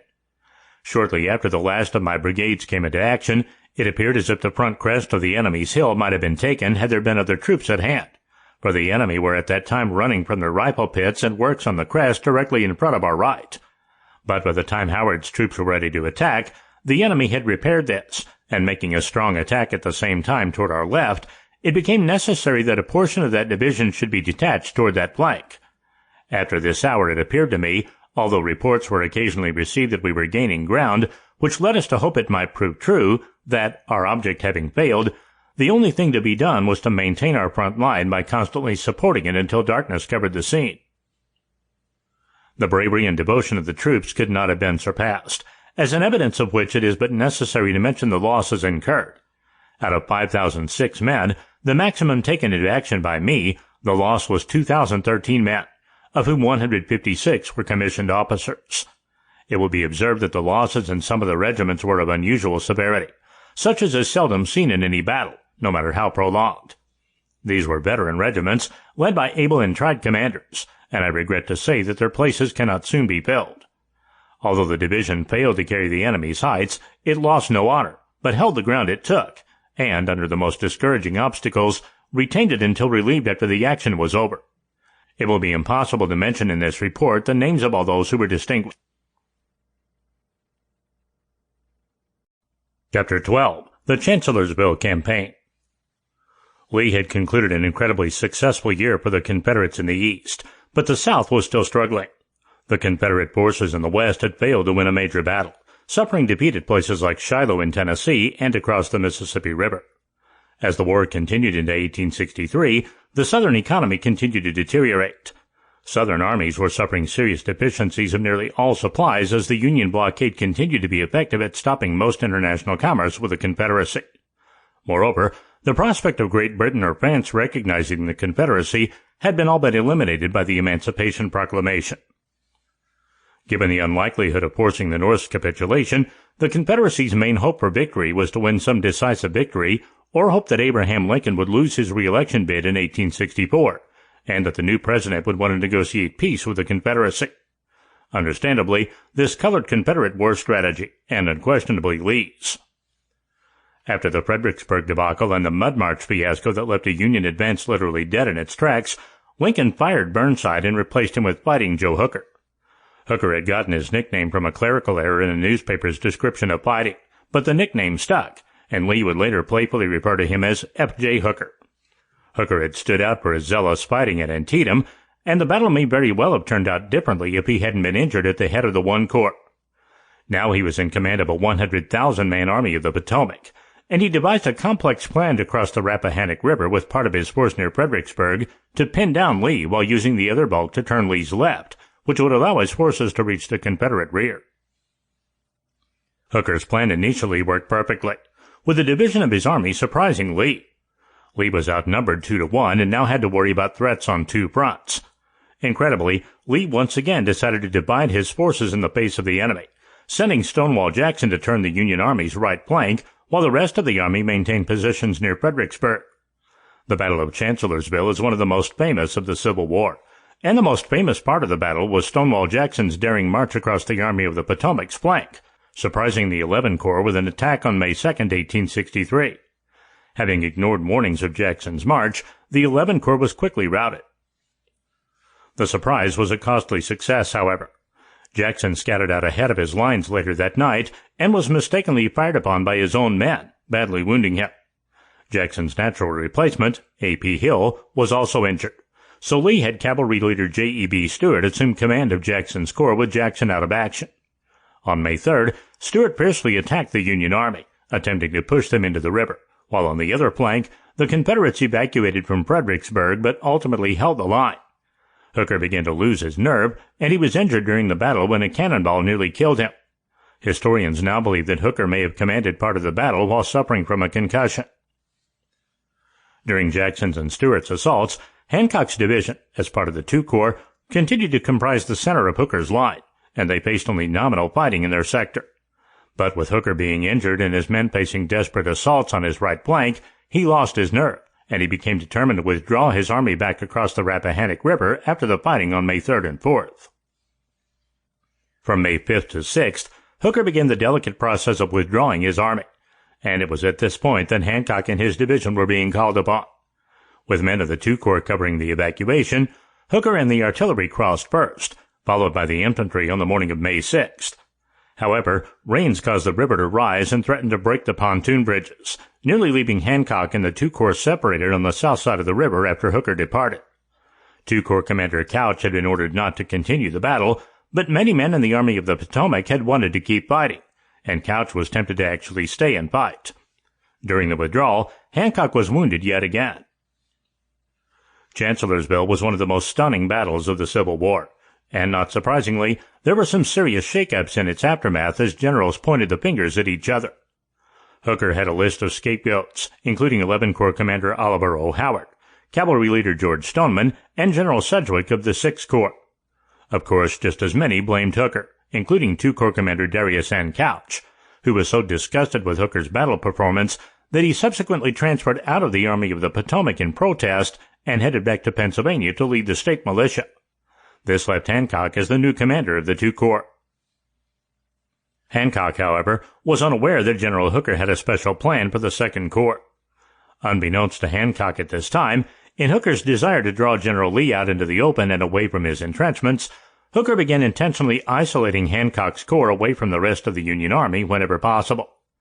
Having taken an assessment of Lee's troop strength and commanding style, Hooker had become convinced that it would be difficult, virtually impossible, to force Lee to take the offensive unless good opportunity were offered. Thus, he planned to use Hancock's II Corps as bait. Considering the distance Lee would have to move his troops to attack the isolated Hancock, Hooker figured he couldn't do so with more than a small complement, and he was certain that Hancock could whip a portion of the Confederate Army under Lee's command. As long as Hooker maintained close communication, he could bring up reinforcements at least as rapidly as the enemy, thus increasing his chances of forcing Lee into an open field confrontation. By May 22, 1863, Lee had still not taken the bait. As the North was about to discover, Lee had a completely different plan in mind. Chapter 13. The Pennsylvania Campaign.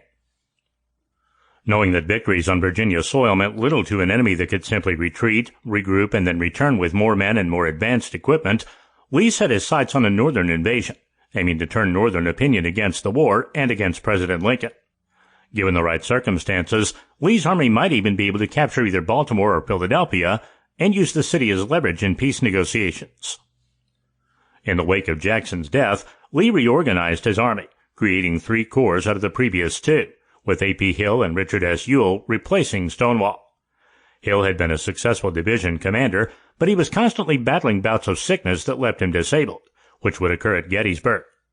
Ewell had distinguished himself during the Peninsula Campaign, suffering a serious injury that historians often credit as making him more cautious in command upon his return. With J.E.B. Stuart's cavalry screening his movements, Lee marched his army into Pennsylvania, once again dividing his forces to take different objectives. This time, however, they mostly stayed within a day's marching distance of each other. Meanwhile, the loss at Chancellorsville led to Lincoln relieving Hooker as he was leading the Army of the Potomac in pursuit of Lee.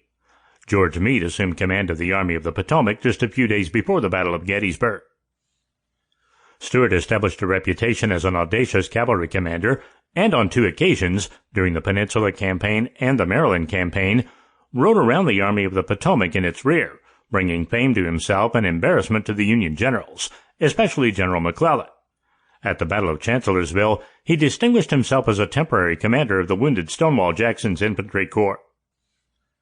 However, Stuart's role at Gettysburg was far more controversial. Given great discretion in his cavalry operations before the battle, Stuart's cavalry was too far removed from the Army of Northern Virginia to warn Lee of the Army of the Potomac's movements. As it would turn out, Lee's army inadvertently stumbled into Union cavalry and then the Union Army at Gettysburg on the morning of July 1, 1863, walking blindly into what became the largest battle of the war. Stuart has been heavily criticized ever since, and it is said Lee took him to task when he arrived on the 2nd day, leading Stuart to offer his resignation. Lee didn't accept it, but he would later note in his after-battle report that the cavalry had not updated him as to the Army of the Potomac's movements. It is believed that one of the first notices Lee got about the Army of the Potomac's movements came from a spy named Harrison, a man who apparently worked undercover for Longstreet, but of whom little is known. Harrison reported that General George G. Meade was now in command of the Union Army, and was at that very moment marching north to meet Lee's army. July 1, 1863. Without question, the most famous battle of the Civil War took place outside of the small town of Gettysburg, Pennsylvania, which happened to be a transportation hub, serving as the center of a wheel with several roads leading out to other Pennsylvanian towns. Lee was unaware of Meade's position when an advance division of Hill's corps marched toward Gettysburg on the morning of July 1st. The battle began with John Buford's Union cavalry forces skirmishing against the advancing division of Hess just outside of town. Buford's actions allowed the 1 Corps of the Army of the Potomac to reach Gettysburg and engage the Confederates, eventually setting the stage for the biggest and most well-known battle of the war. The 1 Corps was led by Pennsylvania General John F. Reynolds, an effective general that had been considered for command of the entire army in place of Hooker, and was considered by many the best general in the army. Since Lee had invaded Pennsylvania, many believe that Reynolds was even more active and aggressive than he might have otherwise been, and as he was at the front positioning his men, he was shot and killed. With his death, command of the 1 Corps fell upon Major General Abner Doubleday, the Civil War veteran wrongly credited for inventing baseball. Meanwhile, General Oliver O. Howard and his 11 Corps came up on the right of the 1 Corps, eager to replace the stain the 11 Corps had suffered at Chancellorsville thanks to Stonewall Jackson. As a general battle began to form northwest of town, news was making its way back to Meade several miles away that Reynolds had been killed, and that a battle was developing. Meade had been drawing up a proposed defensive line several miles away from Gettysburg near Emmitsburg, Maryland. But when news of the morning's fighting reached him, Meade sent Hancock ahead to take command in the field, putting him in temporary command of the left wing of the army consisting of the 1, 2, 3, and 11 Corps.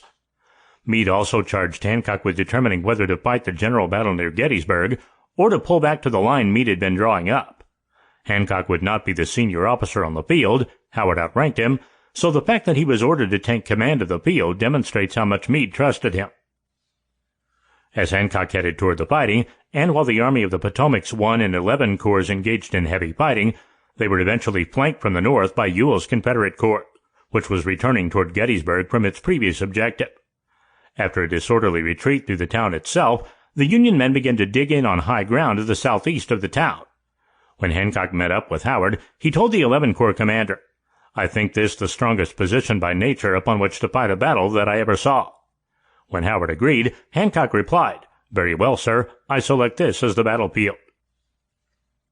As the Confederates sent the Union Corps retreating, Lee arrived on the field and saw the importance of the defensive positions the Union men were taking up along Cemetery Hill and Culp's Hill. Late in the afternoon, Lee sent discretionary orders to Ewell that Cemetery Hill be taken if practicable. But ultimately Ewell chose not to attempt the assault.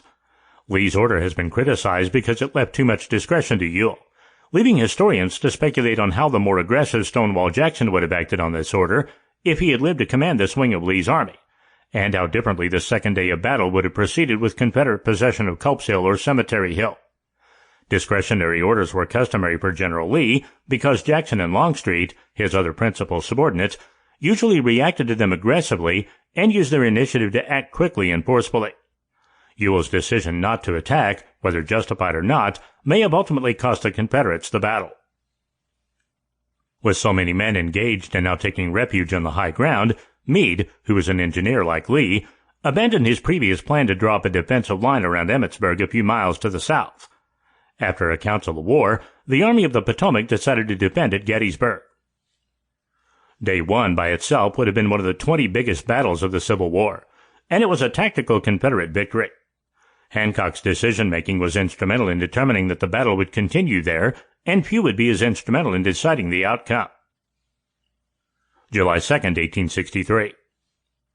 On the morning of July 2nd, Meade was determined to make a stand at Gettysburg, and Lee was determined to strike at it. That morning, Lee decided to make strong attacks on both Union flanks while feigning in the middle, ordering Ewell's corps to attack Culp's Hill on the Union right, while Longstreet's corps would attack on the Union left. As it turned out, both attacks would come too late. Though there was a controversy over when Lee ordered Longstreet's attack, Longstreet's march got tangled up and caused several hours of delay. Lost cause advocates attacking Longstreet would later claim his attack was supposed to take place as early as possible, although no official Confederate orders gave a time for the attack. Lee gave the order for the attack around 11 o'clock a.m., and it was known that Longstreet was reluctant about making it.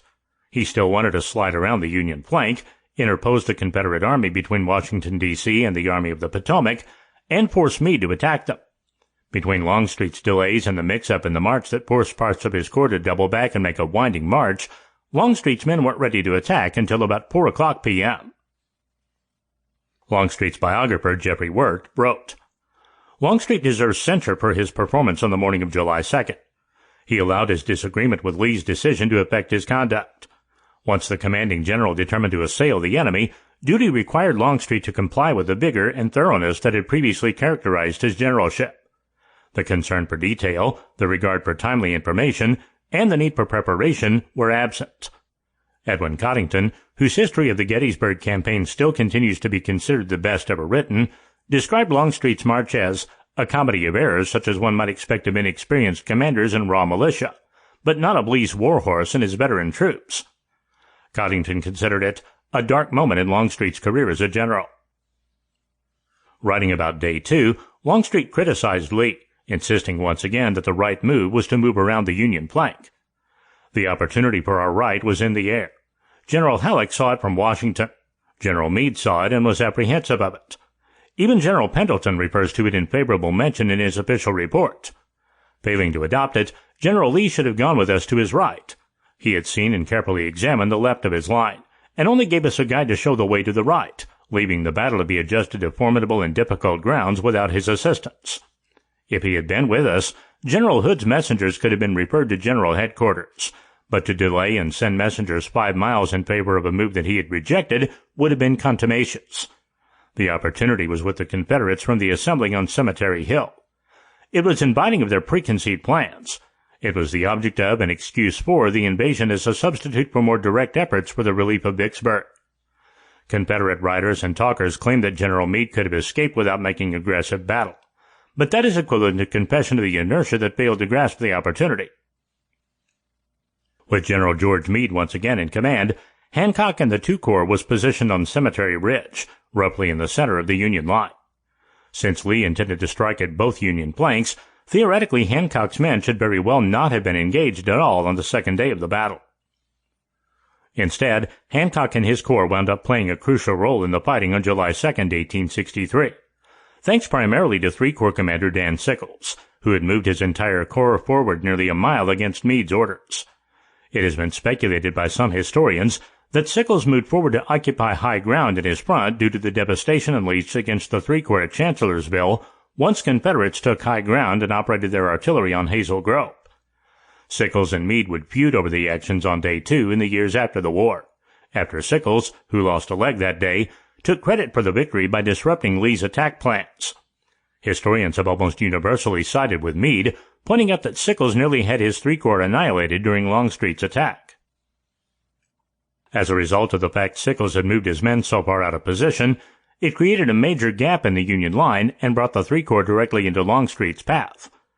Longstreet's assault commenced by smashing into Sickles' Three Corps, engaging them in a peach orchard, wheat field, and Devil's Den, an outcropping of boulders that provided the Confederates prime cover.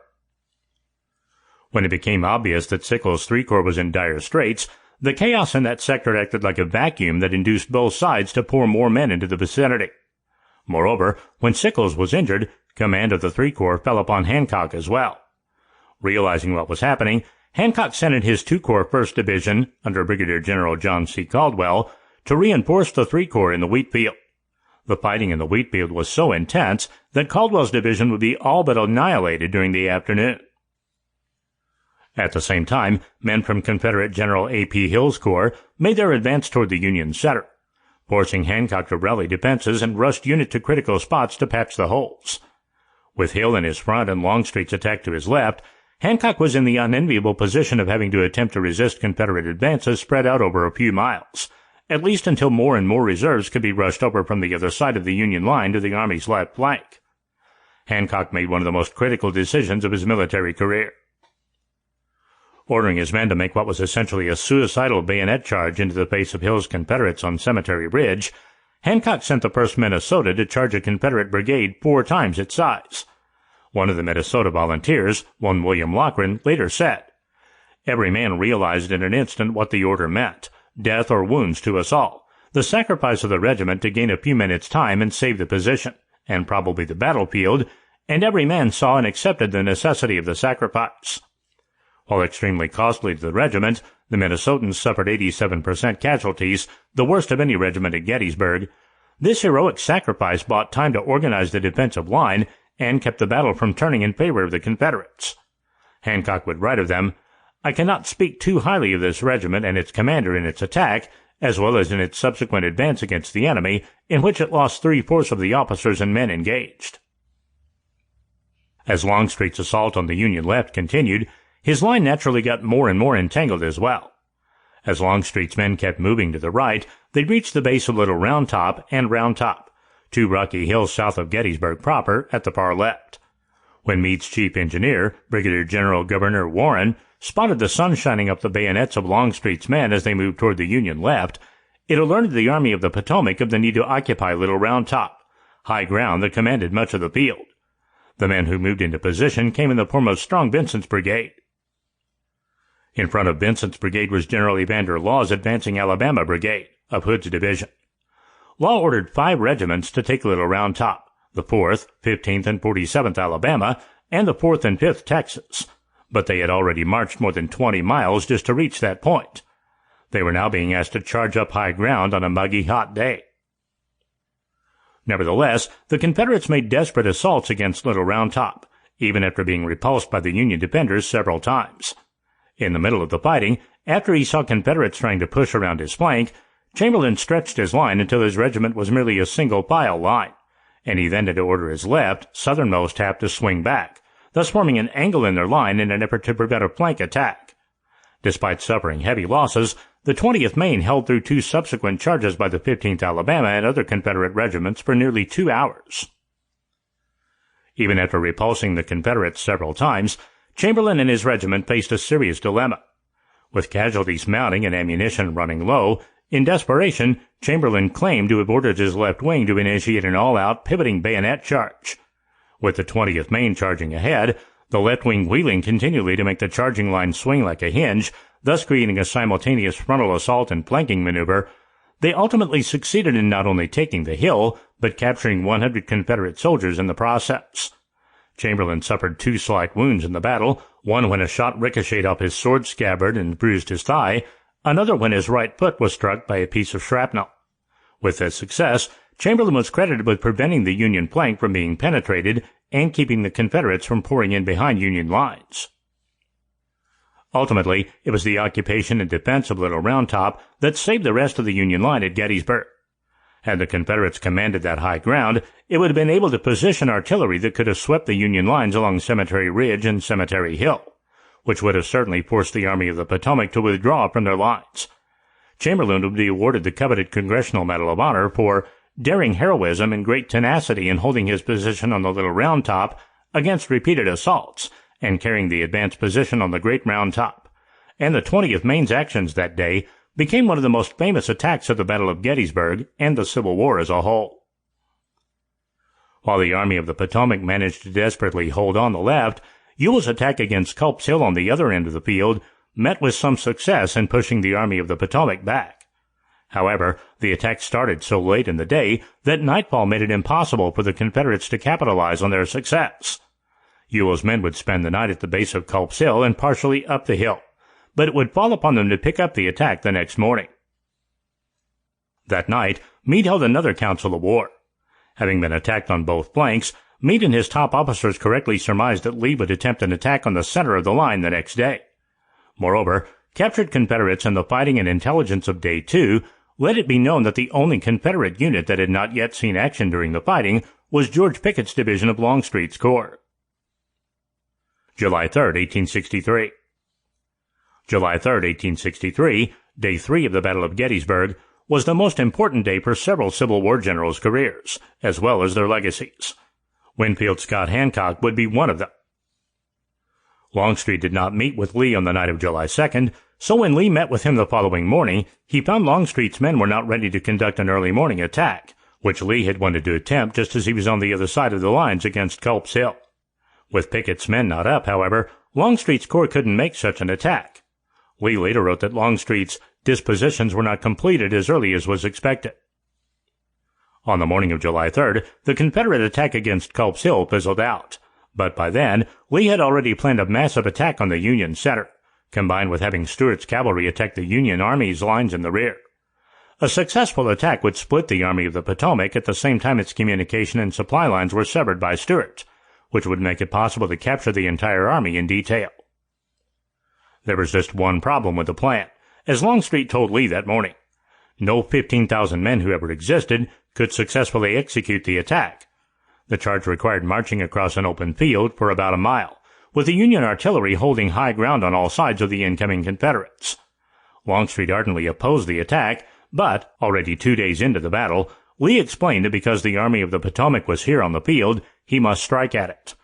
Longstreet later wrote that he said, "General Lee, I have been a soldier all my life. It is my opinion that no 15,000 men ever arrayed for battle can take that position." Longstreet proposed instead that their men should slip around the Union forces and occupy the high ground, forcing Northern commanders to attack them rather than vice versa. Realizing the insanity of sending 15,000 men hurtling into all the Union artillery, Lee planned to use the Confederate artillery to try to knock out the Union artillery ahead of time.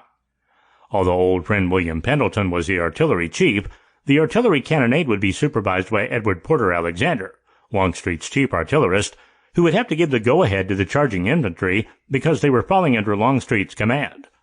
Alexander later noted that Longstreet was so disturbed and dejected about ordering the attack that at one point he tried to make Alexander order the infantry forward, essentially doing Longstreet's dirty work for him. As Longstreet had predicted, from the beginning the plan was an abject failure. Stuart's men did not defeat the Union cavalry and thus had no success. Just after 1:00 p.m., 150 Confederate guns began to fire from Cemetery Ridge, hoping to incapacitate the Union center before launching an infantry attack. But they mostly overshot their mark. The artillery duel could be heard from dozens of miles away, and all the smoke led to Confederate artillery constantly overshooting their targets. Realizing that the artillery was meant for them as a way of softening them up for an infantry charge, Hancock calmly rode his horse up and down the line of the two corps, both inspiring and assuring his men with his own courage and resolve. During the massive Confederate artillery bombardment that preceded the infantry assault, Hancock was so conspicuous on horseback reviewing and encouraging his troops that one of his subordinates pleaded with him that the corps commander ought not to risk his life that way. Hancock reportedly replied, "There are times when a corps commander's life does not count." Eventually, Union Artillery Chief Henry Hunt cleverly figured that if the Union cannon stopped firing back, the Confederates might think they successfully knocked out the Union batteries. On top of that, the Union would be preserving its ammunition for the impending charge that everyone now knew was coming. When they stopped, Lee, Alexander, and others mistakenly concluded that they'd knocked out the Union artillery.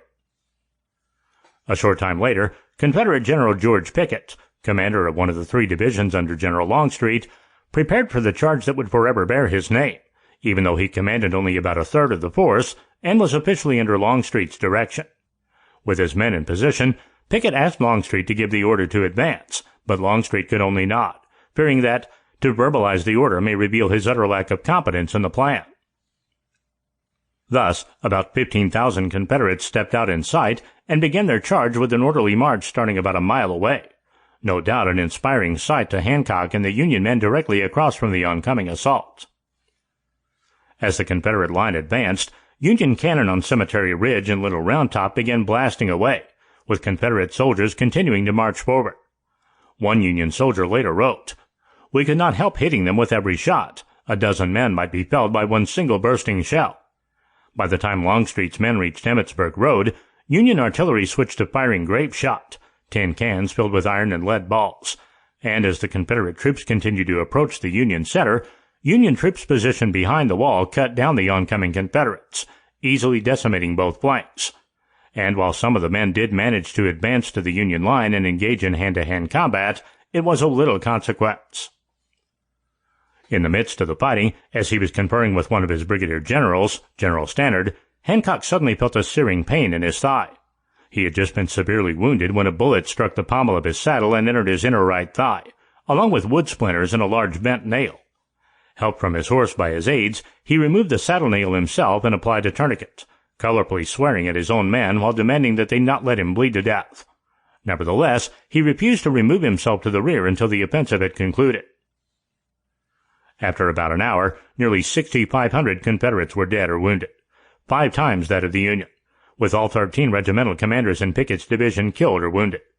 In the aftermath of the defeat, General Longstreet stated, "General Lee came up as our troops were falling back and encouraged them as well as he could, begged them to reform their ranks and reorganize their forces. And it was then he used the expression, 'It was all my fault. Get together and let us do the best we can toward saving which is left to us.'" Longstreet never resisted an opportunity to distance himself from failure and direct it toward someone else, even Lee. Today, Pickett's charge is remembered as the American version of the Charge of the Light Brigade, a heroic but completely futile march that had no chance of success. In fact, it's remembered as Pickett's charge because Pickett's Virginians wanted to claim the glory of getting the furthest during the attack in the years after the war. The charge consisted of about 15,000 men under the command of James Longstreet, with 3 divisions spearheaded by Pickett, Trimble, and Pettigrew. Trimble and Pettigrew were leading men from A.P. Hill's corps, and Hill was too disabled by illness that day to choose the men from his corps to make the charge. As a result, some of the men who charged that day had already engaged in heavy fighting. The charge suffered about a 50% casualty rate, as the Confederates marched into hell. The men barely made a dent in the Union line before retreating in disorder back across the field, where Lee met them in an effort to regroup them in case the Union counterattacked. At one point, Lee ordered Pickett to reform his division, to which Pickett reportedly cried, "I have no division." One of the Virginians who marched straight into Hancock's 2 Corps was his old friend Lewis A. Armistead, who was leading one of Pickett's brigades. Armistead famously led his brigade with his hat atop his sword, serving as a visual cue for his men, and they actually breached the 2 Corps' line, making it about as far as any Confederate got. In the fighting, Armistead was mortally wounded and captured, dying days later. Hancock was unquestionably one of the Union heroes at Gettysburg, if not the greatest hero, but his recognition was slow in coming. In the months after the battle, the U.S. Congress thanked Meade and Howard without listing Hancock. Eventually, Major General Hancock later received the thanks of the U.S. Congress for gallant, meritorious, and conspicuous share in that great and decisive victory. As usual, Hancock shared the credit with his men, writing in his post-battle report, To speak of the conduct of the troops would seem to be unnecessary, but still it may be justly remarked that this corps sustained its well-earned reputation on many fields, and that the boast of its gallant first commander, the late Major General E.B. Sumner, that the Second Corps had never given to the enemy a gun or color, holds good now as it did under the command of my predecessor, Major General Couch. To attest to its good conduct and the perils through which it has passed, it may be stated that its losses in battle have been greater than those of any other corps in the Army of the Potomac, or probably in the service, notwithstanding it has usually been numerically weakest. Chapter 14. The Overland Campaign.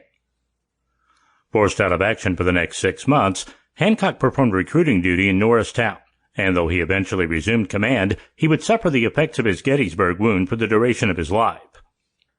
By November of 1863, Hancock had started to question his resolve to remain part of the Union war effort. Long past were his superb moments.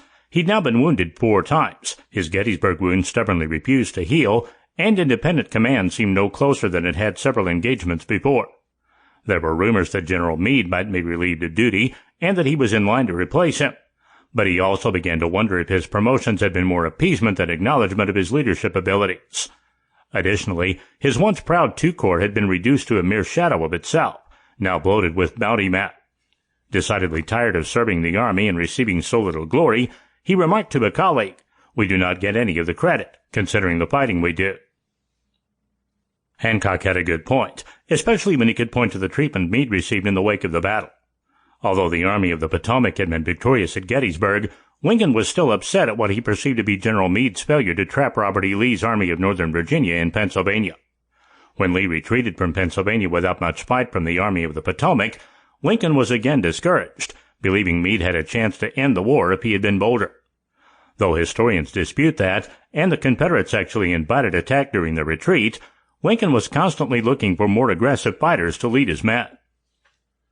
With Lee continuing to hold off the Army of the Potomac in a stalemate along the same battle lines at the end of 1863, Lincoln shook things up.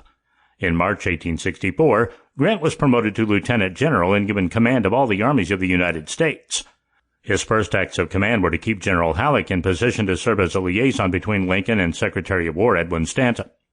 And though it's mostly forgotten today, Grant technically kept General Meade in command of the Army of the Potomac, even though Grant attached himself to that army before the Overland Campaign in 1864, and thus served as its commander for all intents and purposes. In May 1864, with Grant now attached to the Army of the Potomac, the Civil War's 2 most famous generals met each other on the battlefield for the first time. Lee had won stunning victories at battles like Chancellorsville and Second Bull Run by going on the offensive and taking the strategic initiative, but Grant and Lincoln had no intention of letting him do so anymore. Grant ordered General Meade, "Lee's army is your objective point. Wherever Lee goes, there you will go also." By 1864, things were looking so bleak for the South that the Confederate war strategy was simply to ensure Lincoln lost re-election that November, with the hope that a new Democratic president would end the war and recognize the South's independence. With that, and given the shortage in manpower, Lee's strategic objective was to continue defending Richmond, while hoping that Grant would commit some blunder that would allow him a chance to seize an opportunity. On May 4, 1864, Grant launched the Overland Campaign, crossing the Rapidan River near Fredericksburg with the 100,000-strong Army of the Potomac, which almost doubled Lee's hardened but battered Army in Northern Virginia. It was a similar position to the one George McClellan had in 1862 and Joe Hooker had in 1863, and Grant's first attack, at the Battle of the Wilderness, followed a similar pattern. Nevertheless, Lee proved more than capable on the defensive. From May 5th to 6th, Lee's men won a tactical victory at the Battle of the Wilderness, which was fought so close to where the Battle of Chancellorsville took place a year earlier that soldiers encountered skeletons that had been buried in 2 shallow graves in 1863. Moreover, the woods were so thick that neither side could actually see who they were shooting at, and whole brigades at times got lost in the forest. Still, both armies sustained heavy casualties, while Grant kept attempting to move the fighting to a setting more to his advantage, but the heavy forest made coordinated movements almost impossible. Though ultimately one of the most horrendous battles of the war, where wounded men literally burned to death in fires ignited by rifle fire sparking the underbrush, by the end of the first day, Union forces still held control of vital intersections. That night, Grant ordered General Hancock and his Second Corps to throw everything he had into an assault on the Confederate right at dawn. The next day, as Hancock rode up and down the line establishing order and preparing his men for battle, he was approached by Grant's personal aide, General Horace Porter, who later described the knightly corps commander, writing, "His face was flushed with the excitement of victory. His eyes were lightened by the fire of battle. His flaxen hair was thrust back from his temples. His right arm was extended to its full length and pointing out certain positions. His commanding form towered still higher as he rose in his stirrups to peer through the openings in the woods. It was enough to inspire the troops he led to deeds of unmatched heroism." Clearly, Hancock was poised for a major victory. Hancock's May 6 dawn assault initially went well, successful in driving Confederate forces back to Lee's command post a mile away. By one account, in his wake along the line of his advance, the enemy's dead were everywhere visible. His wounded strewned the road. Prisoners had been captured, and battle flags had been taken. However, he wasn't the only one pressing an assault. Lee was determined to launch an attack in the same sector using Longstreet's corps. Longstreet ordered the advance of 6 brigades by heavy skirmish lines, 4 to flank the Union right and 2 against the front, which allowed his men to deliver continuous fire into the enemy while proving elusive targets themselves. After a confusing exchange of gunfire in a heavily wooded area, Longstreet launched a powerful flanking attack along the Orange Plank Road against Hancock's 2 corps that greatly surprised it and nearly drove it off the field. Almost exactly a year earlier, just miles away from where the Battle of the Wilderness was fought, Stonewall Jackson was mortally wounded by fire from his own men. Longstreet nearly suffered the same fate. During the assault, Longstreet was himself wounded, accidentally shot by one of his own men, with the ball passing through the base of his neck and lodging in his shoulder. To assure his men, Longstreet raised his hat as he was being carried off the field, but with Longstreet incapacitated, the momentum of the attack was lost, forcing General Lee to delay further action until units could be realigned. This setback gave Hancock and his corps sufficient time to reorganize, and they were able to hold their position until night fell. By the end of the day, the battle ended at virtually the same place as it had started that morning, except now thousands of men lay dead. Confederate General Edward Porter Alexander later spoke of the loss of Longstreet at the critical juncture of the battle, saying, "I have always believed that, but for Longstreet's fall, the panic which was fairly underway in Hancock's corps would have been extended and have resulted in Grant's being forced to retreat back across the Rapidan." The Confederates had won a tactical victory at a staggering cost, inflicting 17,000 casualties on Grant and suffering 11,000 of their own. Grant disengaged from the battle in the same position as Hooker before him at Chancellorsville, McClellan on the Virginian Peninsula, and Burnside after Fredericksburg. His men got the familiar dreadful feeling that they would retreat back across the Rapidan toward Washington, as they had too many times before. This time, however, Grant made the fateful decision to keep moving south, inspiring his men by telling them that he was prepared to fight it out on this line if it takes all summer. Battle of Spotsylvania Courthouse. Using the Union 5 Corps under Major General Governor K. Warren, Grant moved forward in a series of flanking maneuvers that continued to move the Army steadily closer to Richmond. But Lee continued to parry each thrust.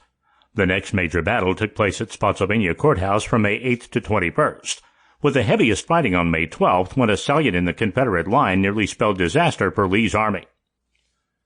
Under General Grant's direct orders, at 4:30 a.m. on May 12, 1864, Hancock's 2 Corps burst out through the rain and fog, leading a large-scale assault at Spotsylvania Courthouse that caught the Confederates completely by surprise. Breaking through Lee's front line at the Muleshoe with relative ease, Hancock's corps effectively split the Confederate army in half, capturing approximately 20 guns and 2,800 prisoners in the process, the majority of General Jackson's legendary Stonewall Brigade. In their zeal, however, the Union forces lost their cohesion, allowing the Confederates to launch an exuberant counterattack that resulted in savage, unrelenting fighting in the rain-lasting hours, while bodies piled up on both sides. Men were literally trampled under the mud as soldiers advanced to take the place of their fallen comrades. Fighting raged around the bloody angle for hours, with soldiers fighting hand-to-hand before the Confederates finally dislodged the Union soldiers. At midnight, the Confederates finally abandoned Muleshoe, but Grant had failed to break Lee's defenses as planned. Cold Harbor. For the next 2 weeks, Grant pursued Lee, sending a number of his commanders to outmaneuver Lee's army, attempting to disrupt Lee's supply lines and threaten his rear, thus forcing him out of the trenches to fight or further retreat. Lee's army continued to stoutly defend against several attacks by the Army of the Potomac, but massive casualties were inflicted on both sides. After Spotsylvania, Grant had already incurred about 35,000 casualties, while inflicting nearly 25,000 casualties on Lee's army. Grant, of course, had the advantage of a steady supply of manpower, so he could afford to fight the war of attrition. It was a fact greatly lost on the people of the North, however, who knew Grant's track record from Shiloh and saw massive casualty numbers during the Overland Campaign. Grant was routinely criticized as a butcher. As fate would have it, the only time during the Overland Campaign Lee had a chance to take the initiative was after Spotsylvania. During the fighting that came to be known as the Battle of North Anna, Lee was heavily debilitated with illness. Grant nearly fell into Lee's trap by splitting his army in two along the North Anna before avoiding it. By the time the two armies reached Cold Harbor near the end of May 1864, Grant incorrectly thought that Lee's army was on the verge of collapse. Though his frontal assaults had failed spectacularly at places like Vicksburg, Grant believed that Lee's army was on the ropes and could be knocked out with a strong attack. The problem was that Lee's men were now masterful at quickly constructing defensive fortifications, including earthworks and trenches that made their positions impregnable. While Civil War generals kept employing Napoleonic tactics, Civil War soldiers were building the types of defensive works that would be the harbinger of World War I's trench warfare. On June 3, 1864, sensing he could break Lee's army, Grant ordered a full-out assault at dawn in the hopes of catching the rebels before they could fully entrench. As fate had it, Hancock's men became part of the vanguard of an attack that would go down in history as one of the bloodiest and costliest failures of the war. Although the story of Union soldiers pinning their names on the back of their uniforms in anticipation of death at Cold Harbor is apocryphal, the frontal assault on June 3rd inflicted thousands of Union casualties in about half an hour. In just minutes, 7,000 Union soldiers were killed or wounded, as 30,000 Confederate soldiers successfully held the line against 50,000 Union troops, losing just 1,500 men in the process. Though credited with a valiant attempt, Hancock's efforts were overshadowed by Grant's horrendous failure and costly bad judgment. With another 12,000 casualties at Cold Harbor, Grant had suffered about as many casualties in a month as Lee had in his entire army at the start of the campaign. Grant later admitted, "I have always regretted that the last assault at Cold Harbor was ever made. No advantage whatever was gained to compensate for the heavy loss we sustained." Hancock wrote in his post-battle account about Cold Harbor, "The first report of casualties after the action, which was unusually short, hardly an hour in duration, showed a loss of 3,024. Among officers, the loss had been without precedent. I had to mourn the loss of those who had hitherto been foremost and most daring and brilliant in action. Among the killed were Colonels McKean, Haskell, and McMahon, already mentioned, three most promising young officers who had never failed to distinguish themselves in battle. Colonel Burns, of the 28th Massachusetts Volunteers, Colonel Porter, of the 8th New York, Colonel Morris, of the 66th New York, all tried and excellent officers. To this list was added, unfortunately, on the following day, Colonel L.O. Morris, 7th New York, killed in the trenches by a sharpshooter. When it is remembered that I had only my two smallest divisions actually engaged, it will be seen that the loss in commanders was unusually severe. It was a blow to the corps from which it did not soon recover." Chapter 15. The Siege of Petersburg. Although Grant's results were widely condemned, he continued to push toward Richmond. After Cold Harbor, Grant managed to successfully steal an entire day's march on Lee and cross the James River, attacking the Confederacy's primary railroad hub at Petersburg, which was only a few miles from Richmond. By the time Lee's army reached Petersburg, it had been defended by P.G.T. Beauregard, but now the Army of Northern Virginia had been pinned down at Petersburg. Grant knew that once Lee got wind that Union forces were on the move, he would send his best units to strengthen Petersburg lines. But as had happened several times before, Grant's generals hesitated to act, allowing Confederate General P.G.T. Beauregard to build new interior defenses by June 16th. And even though Union forces were able to crack through Confederate lines by June 17th, darkness fell before they could make on real inroads. The two armies dug in, and Grant prepared for a long-term siege of the vital city. On July 27, 1864, Major General Hancock's two corps coordinated with General Philip Sheridan's cavalry, crossing north of the James River at Deep Bottom, July 27 through 29th, in an attempt to sever railroad lines in the Shenandoah Valley, linking General Lee and General Jubal Early. an attempt that fell quite short in managing to only penetrate the outer Confederate lines. On August 12, 1864, Hancock was promoted to brigadier general in the regular army, and from August 14th to 20th made another attempt to disrupt Lee's lines at Deep Bottom, only to fail again. Due to the heat and high numbers of new recruits, the battle was ultimately a Union defeat. With luck already seeming to be running against him, Hancock would now face the only significant military defeat of the Civil War. On August 25, 1864, while his two corps moved south of the city, tearing up track along the Wilmington and Weldon Railroad, Confederate Major General Henry Heth launched a successful assault against the Union position at Reams Station in Dinwiddie County, Virginia, ultimately crushing Hancock's two corps and taking many of his men prisoner. This humiliating defeat not only tarnished an otherwise distinguished military career, it robbed him of any hope of securing an independent command and playing a prominent role in the remainder of the war. After suffering yet another beating at the Battle of Burgess Mill on October 27th and 28th, in November of 1864, Hancock made the decision to resign from field duty. Distraught from his mortifying defeat at Reams Station, increasingly concerned that Grant's war of attrition was resulting in unreasonable Union casualties, to which he was contributing, and still suffering pain from his Gettysburg wound, Hancock resigned his field commission to convalesce in Washington, D.C., where he served out the war very much as he'd begun it, leading a recruiting effort. The siege would carry on for nearly 10 months, and during the siege the famous battle took place when Union engineers burrowed underneath the Confederate siege lines and lit the fuse on a massive amount of ammunition, creating a crater in the field. But even then, the Battle of the Crater ended with a Union debacle, as Union forces swarmed into the crater instead of around it, giving the Confederates the ability to practically shoot fish in a barrel. Still, by the beginning of 1865, the Confederacy was in utter disarray. The main Confederate army in the West under John Bell Hood had been nearly destroyed by General Thomas's men at the Battle of Franklin in late 1864, and Sherman's army faced little resistance as it marched through the Carolinas. Although Confederate leaders remained optimistic, by the summer of 1864 they had begun to consider desperate measures in an effort to turn around the war. From 1863 to 1865, Confederate leaders had even debated whether to conscript black slaves and enlist them as soldiers.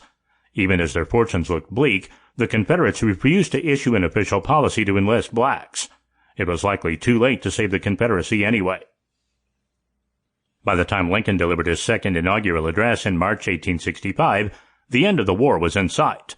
That month, Lincoln famously met with Grant, Sherman, and Admiral David Porter at City Point, Grant's headquarters during the siege, to discuss how to handle the end of the war. Lee's siege lines at Petersburg were finally broken on April 1st at the Battle of Five Forks, which is best remembered for General George Pickett, best remembered for Pickett's charge, enjoying a cod-bake lunch while his men were being defeated. Historians have attributed it to unusual environmental acoustics that prevented Pickett and his staff from hearing the battle despite their close proximity. Not that it mattered to the Confederates at the time. Between that and Gettysburg, Pickett and Lee were alleged to have held very poor opinions of each other by the end of the war, and there is still debate as to whether Lee had ordered Pickett out of the army during the Appomattox campaign. The following day, battles raged across the siege lines of Petersburg, eventually spelling doom for Lee's defenses. On April 2, 1865, Lee abandoned Petersburg, and thus Richmond with it. Chapter 16. The End of the War. Appomattox. Lee's battered army began stumbling toward a rail depot in the hopes of avoiding being surrounded by Union forces and picking up much-needed food rations. While Grant's army continued to chase Lee's retreating army westward, the Confederate government sought to escape across the Deep South. On April 4th, President Lincoln entered Richmond and toured the home of Confederate President Jefferson Davis. Fittingly, the food rations did not arrive as anticipated. On April 7, 1865, Grant sent Lee the first official letter demanding Lee's surrender. In it, Grant wrote, "The results of the last week must convince you of the hopelessness of further resistance on the part of the Army of Northern Virginia in this struggle. I feel it is so, and regret it as my duty to shift myself from the responsibility of any further effusion of blood by asking of you the surrender of that portion of the Confederate States Army known as the Army of Northern Virginia." Passing the note to General Longstreet, now his only adviser, Longstreet said, "Not yet." But by the following evening, during what would be the final Confederate Council of War, and after one final attempt had been made to break through Union lines, Lee finally succumbed, stating regretfully, There is nothing left me but to go and see General Grant, and I had rather die 1,000 deaths." Communications continued until April 9th, at which point Lee and Grant met at Appomattox Courthouse. When Lee and Grant met, the styles and dress captured the personality differences perfectly. Lee was in full military attire, while Grant showed up casually in a muddy uniform. The Civil War's two most celebrated generals were meeting for the first time since the Mexican-American War. The Confederate soldiers had continued fighting while Lee worked out the terms of surrender, and they were understandably devastated to learn that they had surrendered. Some of his men had famously suggested to Lee that they continue to fight on. Porter Alexander would later rue the fact that he suggested to Lee that they engage in guerrilla warfare, which earned him a stern rebuke from Lee. As a choked-up Lee rode down the troop line on his famous horse Traveler that day, he addressed his defeated army, saying, "Men, we have fought through the war together. I have done my best for you. My heart is too full to say more." Appomattox is frequently cited as the end of the Civil War, but there still remained several Confederate armies across the country, mostly under the command of General Joseph E. Johnston, who Lee had replaced nearly 3 years earlier. On April 26th, Johnston surrendered all of his forces to General Sherman. Over the next month, the remaining Confederate forces would surrender or quit. The last skirmish between the two sides took place May 12th and 13th, ending ironically with a Confederate victory at the Battle of Palmito Ranch in Texas. 2 days earlier, Jefferson Davis had been captured in Georgia. Although the surrender of the Army of Northern Virginia to General Ulysses S. Grant and the Army of the Potomac at Appomattox Courthouse did not officially end the long and bloody Civil War, the surrender is often considered the final chapter of the war. For that reason, Appomattox has captured the popular imagination of Americans ever since Lee's surrender there on April 9, 1865. Hancock served in the Middle Military Division until the end of the war, never receiving an independent command, but effective March 13, 1865, was promoted to Brevet Major General in the regular army for his service at Spotsylvania. A year later, in 1866, the War Department recognized his contribution to the Civil War by making his wartime rank of Major General in the regular army permanent. Hancock was almost certainly the greatest corps commander the Army of the Potomac had during the Civil War. And given how much more successful and competent he proved than others who actually led that army, it didn't escape many's notice that he was never given an independent command. In his famous memoirs, Ulysses S. Grant noted, "Hancock stands the most conspicuous figure of all the general officers who did not exercise a separate command. He commanded a corps longer than any other one, and his name was never mentioned as having committed in battle a blunder for which he was responsible. He was a man of very conspicuous personal appearance. His genial disposition made him friends, and his personal courage and his presence with his command in the thickest of the fight won for him the confidence of troops serving under him. No matter how hard the fight, the Second Corps always felt that their commander was looking after them." Chapter 17. Post-War Military Career. Reconstruction. At the close of the Civil War, General Hancock was assigned to supervise the execution of the people convicted in the conspiracy to assassinate President Abraham Lincoln. Murdered on April 14, 1865 by John Wilkes Booth, by May 9th of that year, a military commission had already been convened to try the accused.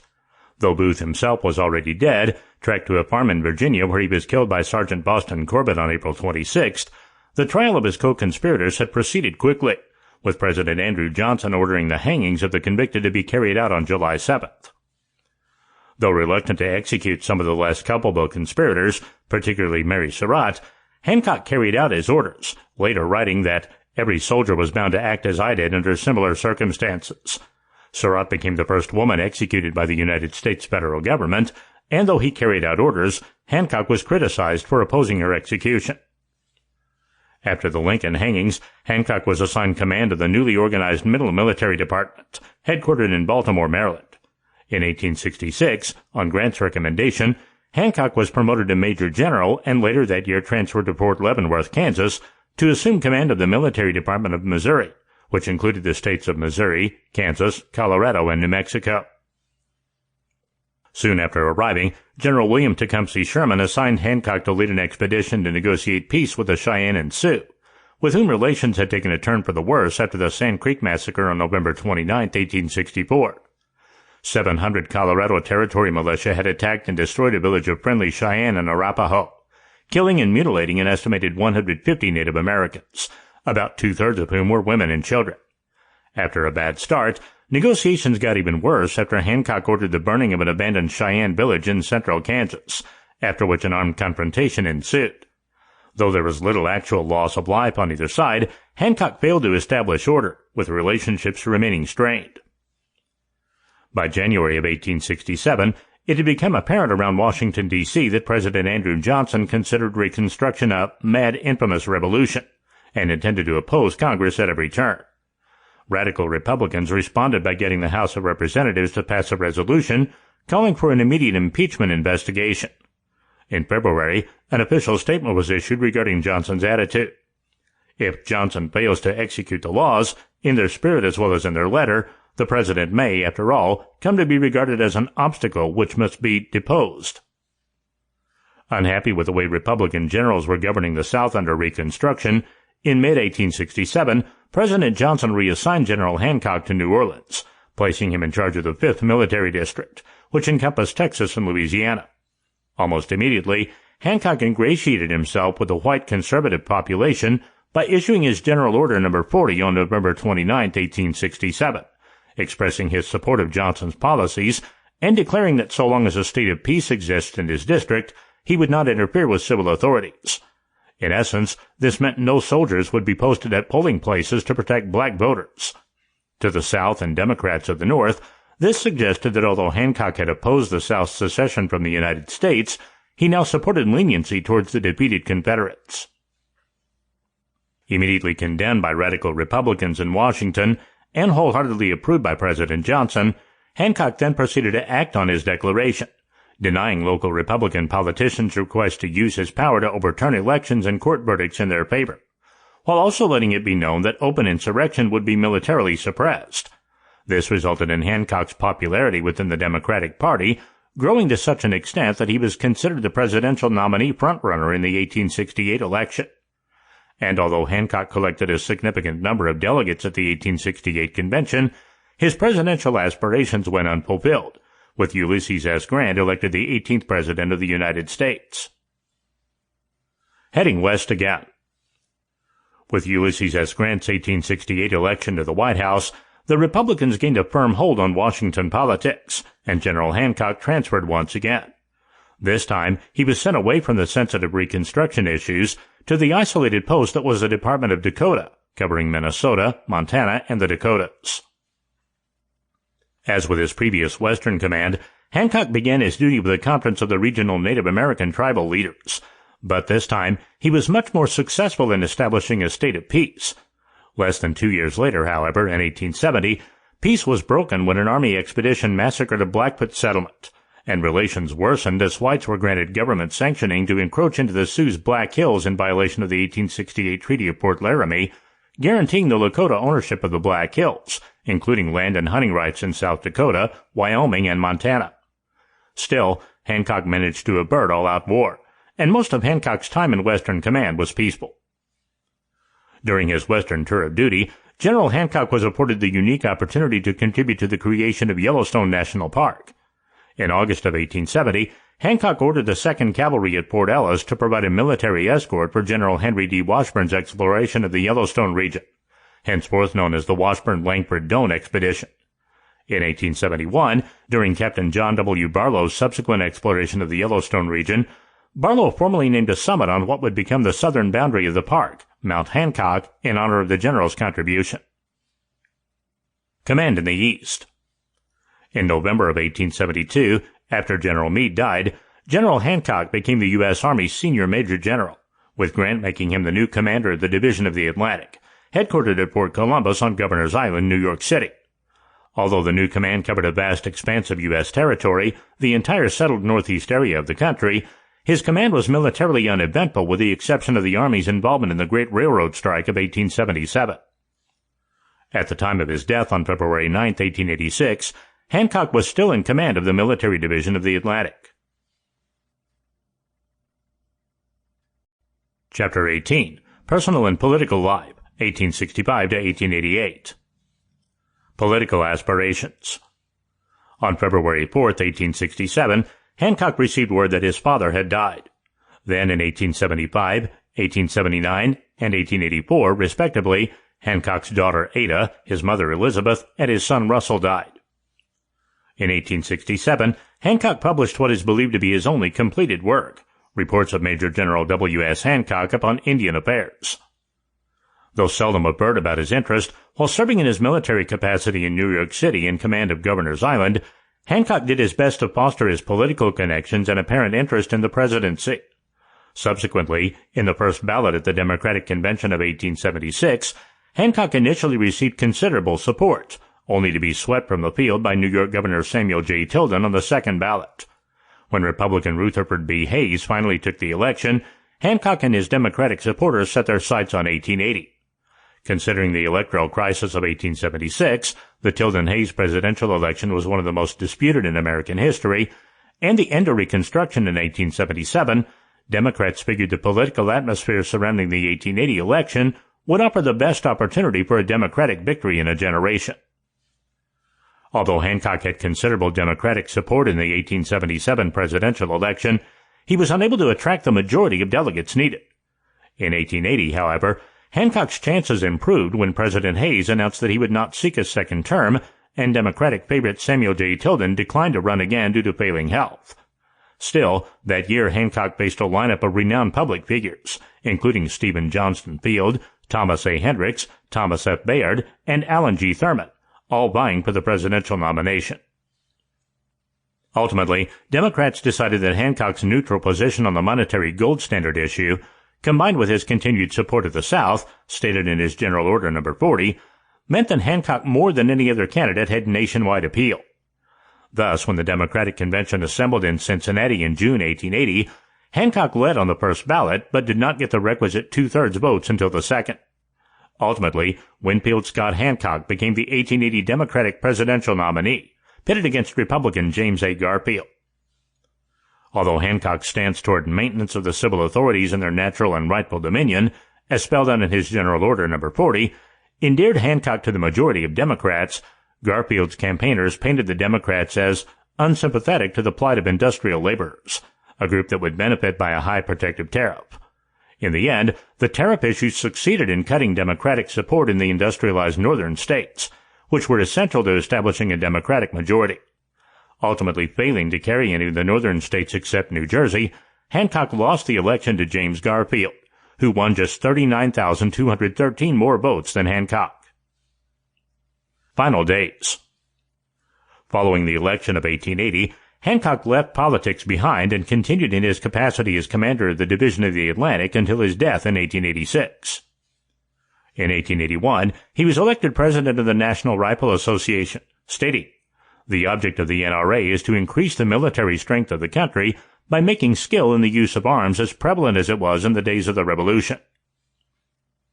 From 1878 until his death, Hancock was a charter director and the first president of the Military Service Institution of the United States, and from 1879 until his death, he was commander-in-chief of the Military Order of the Loyal Legion of the United States Veterans Organization. In 1885, Hancock made his last major public appearance, presiding over the funeral of Ulysses S. Grant. That same year, he made a much less publicized visit to Gettysburg, Pennsylvania. On February 9, 1886, Hancock died at Governor's Island. In 1887, Hancock's wife, Elmira, published Reminiscences of Winfield Scott Hancock. Chapter 19. Hancock's Legacy. Accolades. In his lifetime, General Winfield Scott Hancock received a commemorative service plate from the citizens of Pennsylvania for his years of service, a sword from the U.S. Sanitary Commission of St. Louis, Missouri, and an official thanks from the Congress of the United States. In Memoriam. On February 9, 1886, Winfield Scott Hancock died at Governor's Island, New York City, just 5 days short of his 62nd birthday, the victim of an infected carbuncle complicated by diabetes. He was buried in Montgomery Cemetery in West Norristown Township, Montgomery County, Pennsylvania, near Norristown, Pennsylvania. Homage. General Winfield Scott Hancock is memorialized in a number of equestrian statues and portrait representations. An equestrian statue on East Cemetery Hill on the Gettysburg battlefield. A portrait statue, part of the Pennsylvania Memorial at Gettysburg.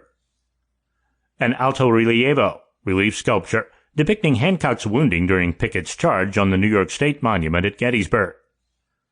An equestrian statue located at Pennsylvania Avenue and 7th Street Northwest in Washington, D.C. An equestrian statue atop the Smith Civil War Memorial in Fairmount Park, Philadelphia, Pennsylvania. A monumental bronze bust in Hancock Square, New York City, created by sculptor James Wilson Alexander MacDonald.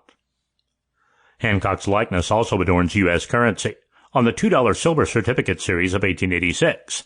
Approximately 1,500 to 2,500 of these bills survive today, most in numismatic collections. Hancock's bill is ranked number 73 on a list of the 100 greatest American currency notes published by Bowers and Sonman. Hancock's legacy. Few men were as admired as Hancock the Superb from a civilian or military perspective. In 1880, President Hayes noted, "If, when we make up our estimate of a public man, conspicuous both as a soldier and in civil life, we are to think first and chiefly of his manhood, his integrity, his purity, his singleness of purpose, and his unselfish devotion to duty, we can truthfully say of Hancock that he was through and through pure gold." Although Winfield Scott Hancock's father, Benjamin, had hoped his son would choose a life path other than the military, it seems reasonable to assume that his future was in no small way led by the glorious name bestowed upon him at birth. Winfield Scott, the famed patriot and general of many American wars. And in that, Winfield showed so early, even as a boy, glimpses of martial discipline. Perhaps he had always foreseen himself in the military commander role. Even so, although his apparent skills and propensities put him at the center of the most pivotal battles in the Eastern Theater, including Gettysburg, he was never entrusted with a command of his own. Many historians ask if his greater potential had gone unnoticed, or that he had simply accomplished all that he was capable of accomplishing. Despite having disagreed with Grant's war of attrition and post-war treatment of the South, Grant had glowingly commended Hancock and pointed out that he was the most conspicuous of general officers who were not given an independent command. As one who made little overt effort to bring glory or attract recognition to his military career, perhaps Winfield Scott Hancock had assumed his efforts and accomplishments, as well as sacrifices, would speak for themselves, and he would be rewarded accordingly. There can be little doubt that after being dubbed Hancock the Superb so early in the game by Commanding Officer General McClellan, after his showing at the Battle of Williamsburg, Hancock assumed independent command was in his future, perhaps following the next battle. But when recognition still didn't arrive by November of 1863, Hancock began to question his resolve to remain part of the war effort. Even after displaying exemplary soldiering at Fredericksburg and Gettysburg, and having been promoted to Major General for gallant, meritorious, and conspicuous share in that great and decisive victory, greater command still eluded him. He must have recognized that his efforts were often overshadowed by the flamboyant glory-seekers and political generals who owed their position to good connections. The McClellan effect. Some historians have speculated that Hancock was a victim of others' perceived failures, none more prominent than McClellan. After all, with the exception of Gettysburg, Hancock's superb performances and effective generalship in the Army of the Potomac still ended in tactical draws or Union defeats. From September 1861, when Hancock entered the war, until November 1862, Winfield Scott Hancock served under Major General George B. McClellan until President Lincoln removed McClellan from command for repeatedly showing reluctance to aggressively pursue Lee's army. Although McClellan was meticulous in his planning and preparations, he was always reluctant to move until he felt things were just right, which was difficult because he was chronically overestimating the strength of enemy units. Thus, even when he did engage in pitched battles, McClellan frequently kept large portions of his army in reserve rather than send them into an offensive action. Such was the case at the Battle of Williamsburg, as well as the Battle of Antietam. While the Battle of Williamsburg, fought on May 5, 1862, was deemed militarily inconclusive, with some historians giving a slight edge to the Union, the only reason it did not end in a clear-cut Union victory was because McClellan refused to follow up on Hancock the Superb's brilliant showing and allowed the Confederate forces to retreat unscathed rather than pursue and deliver as much damage as his army was capable. Similarly, at the Battle of Antietam, fought on September 17, 1862, despite greatly outnumbering Lee's army, McClellan was unwilling to send in his reserves to exploit breaks in the Confederate line. In the end, he simply allowed Lee to execute a tactical evacuation, avoiding potential annihilation, instead of pursuing and taking advantage of his clear military advantage. and even with General Hancock assuming command of the 1st Division, 2nd Corps, clearly prepared for battle, General McClellan ordered Hancock and his men to maintain their position rather than take the offensive. Lincoln and the North deemed McClellan's Peninsula and Maryland campaigns a failure and a missed opportunity, respectively. Though Lincoln fired McClellan in November 1862, some historians have suggested McClellan was not removed from command soon enough to prevent irreparable damage to Hancock's career. On the Peninsula and at Antietam, Hancock's success was either not exploited or Hancock was not given opportunities to prove himself further. On top of that, as a longtime general officer in the Army of the Potomac, he was naturally associated with its costly defeats. Hancock will always be remembered for his amazing performance at Gettysburg. But did the McClellan effect ultimately taint Hancock's chances for solo command? That is something about which historians can only speculate. But had he not been associated with a series of missed opportunities, he may have been provided the opportunity to live up to his Hancock the Superb cognomen and gone down in history as one of the Civil War's primary players, rather than just a superb, supportive one. This has been Hancock the Superb, the life and career of General Winfield Scott Hancock. Written by Charles River Editors. Narrated by Scott Clem. Copyright 2013 by Charles River Editors. Production copyright 2017 by Charles River Editors.